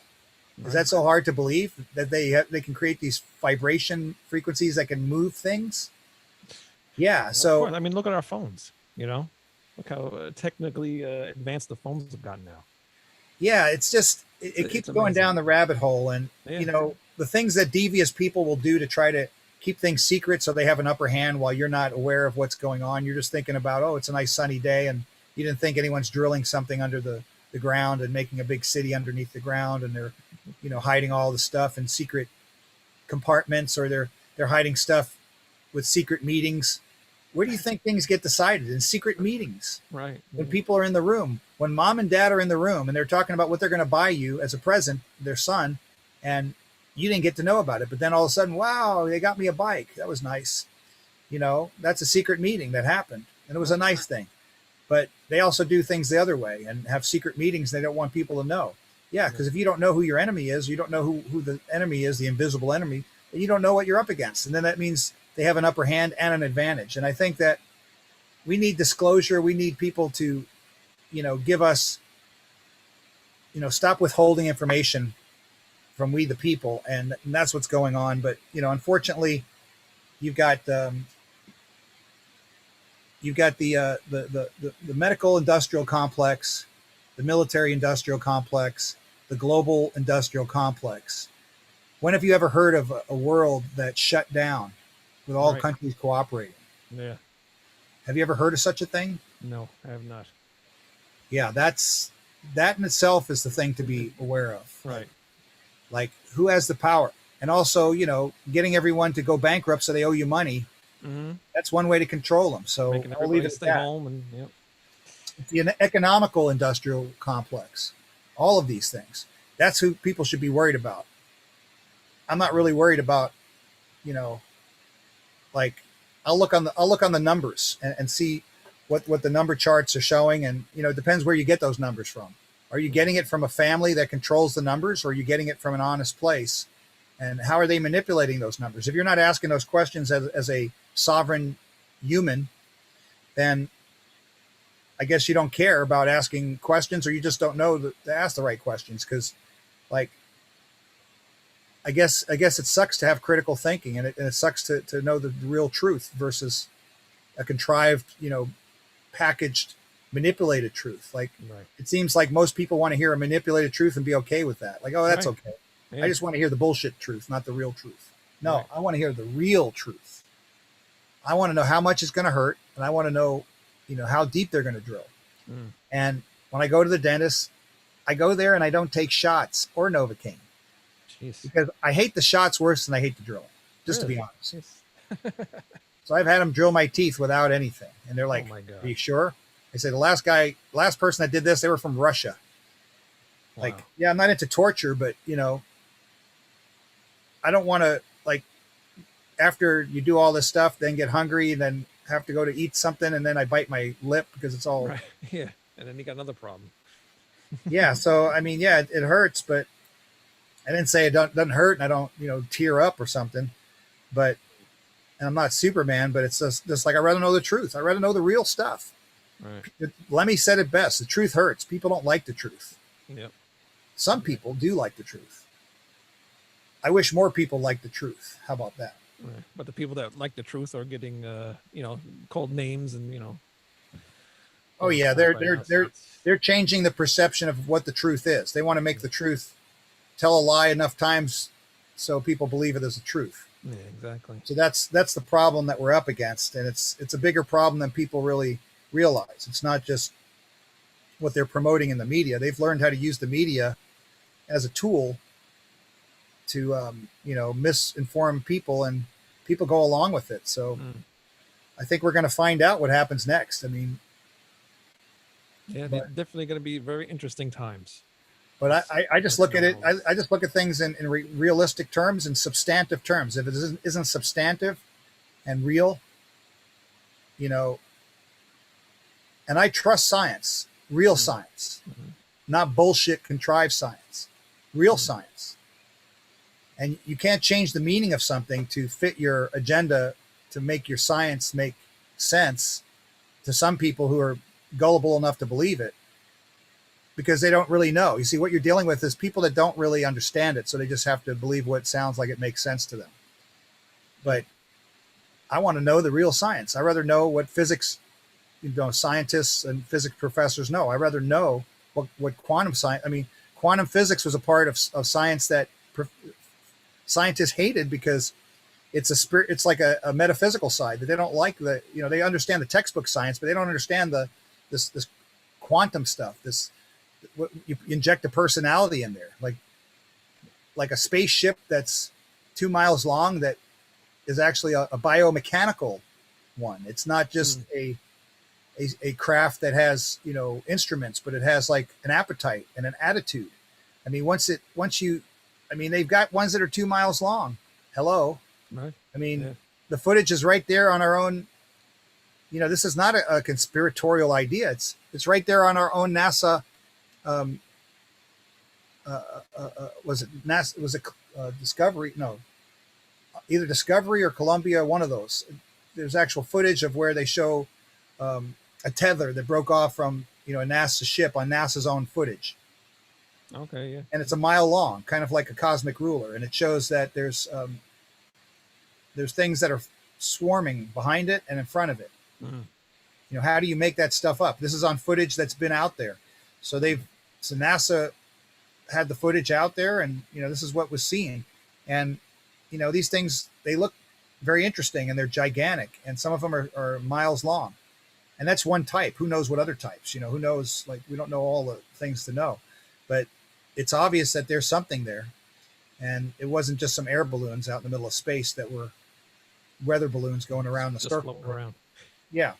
So bottom line is that, yeah, there's stuff out there in space. Sure there is. And then there's the conversation about the Milky Way. Can you even get past the Milky Way? That's another question. Can you navigate with all these flying rocks all around you? Can you even get there? Or is it too dangerous? I mean, if you tried doing that down a street with a bunch of potholes and boulders everywhere, you're probably going to smash up your car. So how do you do that when you're flying in space? And, Right. Space is kind of different than just being in our atmosphere around Earth. So there's a number of factors to consider, and who's lying and who's telling the truth, and everything's in gray, all the stuff from NASA, you got everything in gray. So nothing's color out there. They want us to believe that it's all grayscale. I think not. I mean, I think not. Okay. But it just keeps going. And it's like, intelligence would just have me believe that like everything's in gray. Well, yeah. When they took these gray images and they colorized them, with basic software from the internet, nothing fancy, not even Photoshop, just basic software that's freeware. They were able to see stuff inside of craters, inside of all sorts of things on planets that, were fascinating. That indicated that there was things like mining operations and other types of things. That makes sense. You would go to a planet because you want the resources of that planet, right? That's why you'd go to a planet, wouldn't you? Yeah. Wouldn't that be a reason that one country would go to another country? They want silk, or they want gold, or they want, rice or food, or grains or whatever, or they want to conquer. I mean, these are the stories of history. So right.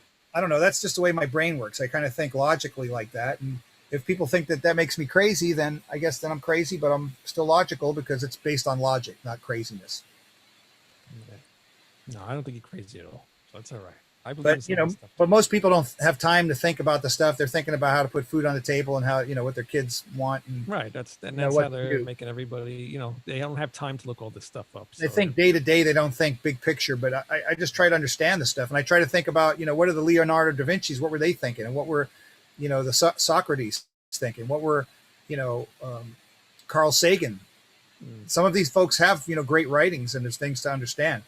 Yeah. William Shakespeare. I mean, I love those kind of writers because there's just such great detail and information. So you look at that and then you compare it with the information that's available, and not what's in the media, but what's archaeologically available. Archaeology doesn't lie. Right. There's no one to give a narrative. So I like archaeology. I'd rather look at the rings of a tree. It'll tell you which years were lean and which ones weren't, and which were, oversaturated with rain. So very cool. Well, I guess that's who's not lying, is the archaeologists. Well, man, but the politicians that are lying. Yeah, you really study your stuff, man. I'm really glad that you came on the show.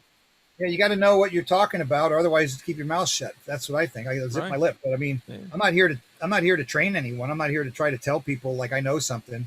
I'm just paying attention, and it doesn't make sense. Right. Some of the things that happen don't make sense. They make no sense. Right.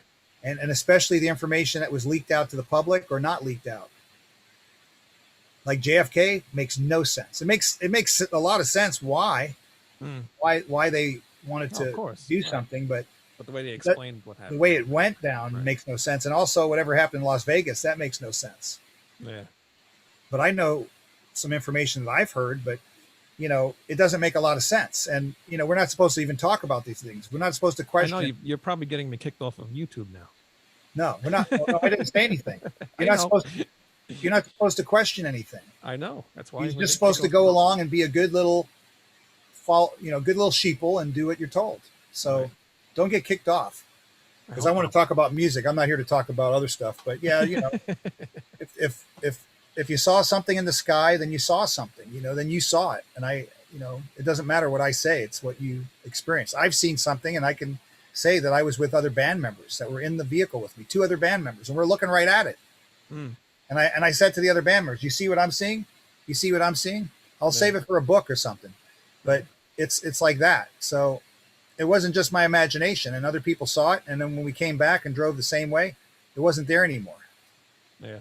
So it was something. That's I could prove that it was something, because 2 other guys saw it too, and they saw it. Said they saw it. So, and that's a whole nother conversation. That's for another time. But anyway, it's a pleasure, Wayne. Thank you so much. Yes, and I'd like to have you on my regular podcast at some other time, and come on and talk about whatever you want. Yeah, I rather go with things that people can more easily adhere to or understand, because when you start going into the too deep off the road, then yes, you're out in the woods. People don't really unless it's something. It's almost like music. If they've never heard of that band, or they never listened to the music of that band, they don't really know the catalog. Right. They don't know the deep cuts. Right. Like if you ask someone about Kansas, okay, ask them about Portrait. What do they think of that song? Paradox. Yeah. I'm not a Kansas fan. Do you know the melody of Paradox or Portrait? I'm not into Kansas, so I can't. That's what I mean. It's like, it's those are some of my favorite songs, but people wouldn't know it unless they Right. know it. Right. And it's that kind of thing. And that's why I asked that question. It's like, if you don't really know it, then it's kind of like maybe it's not of interest because you're not really into them. It's not your thing. Like some people love Rush, and some people don't listen to Rush. Right. So if you ask them about, Rush Hemispheres, the Temple of the Trees or something. Yeah, they ain't gonna know. Yeah. So, But what a fantastic band. So anyway, pleasure, Wayne, and sorry to keep going here. Hey, that's okay. Like I said, you've been really cool, and I'm glad that you came on the show on the Timo Tolkki Podcast. We're actually still on YouTube Live, and people keep saying we need Neil back for another episode. So thank you. I appreciate that, and I appreciate everyone listening. And it's a lot of fun. And yeah, I probably took it off the road pretty hard, but hey, but it's all right. I like talking about that stuff. So we do things we want to do, and we don't march to the man who tells us how it should be, because we just want to be ourselves and just and be able to have the freedom of expression, and that's what critical thinking is, being able to sometimes you spout off stuff off your mind. Hopefully it's a good day and we come up with witty stuff and funny stuff, and sometimes you might say stupid jokes and they're not funny, so those are the days to probably not to zip the lip, right? But exactly. Do you have a website that somebody can go to just see absolutely, all your stuff? Yes. Deathriders.com. You could also, if you want vocal lessons directly, one-on-one master session, vocalfirepower.com. You can check that out. Some good info on there. Again, vocalfirepower.com, deathriders.com. You could also hit me up on Instagram, Deathriders, and also I'm on TikTok, Deathriders, and also, or Neil Turbin on TikTok, and then on Twitter, Deathriders, and on Facebook, Deathriders as well. And there's also Neil Turbin on Deathriders, and also Bleed the Hunger on Facebook and Instagram. Oh, very cool. So we're all around on social media and even on Twitter. Awesome. So everybody, please go follow Neil and go check out all his stuff. And I do on my podcast channel as well. We also have been doing cover songs, and at some point maybe I can get you on a cover song. Wow, of sounds something. like fun. Well, we can try for that, and I'll keep in contact with you. But that'd be cool. Yeah, I know they've been doing a lot of that stuff.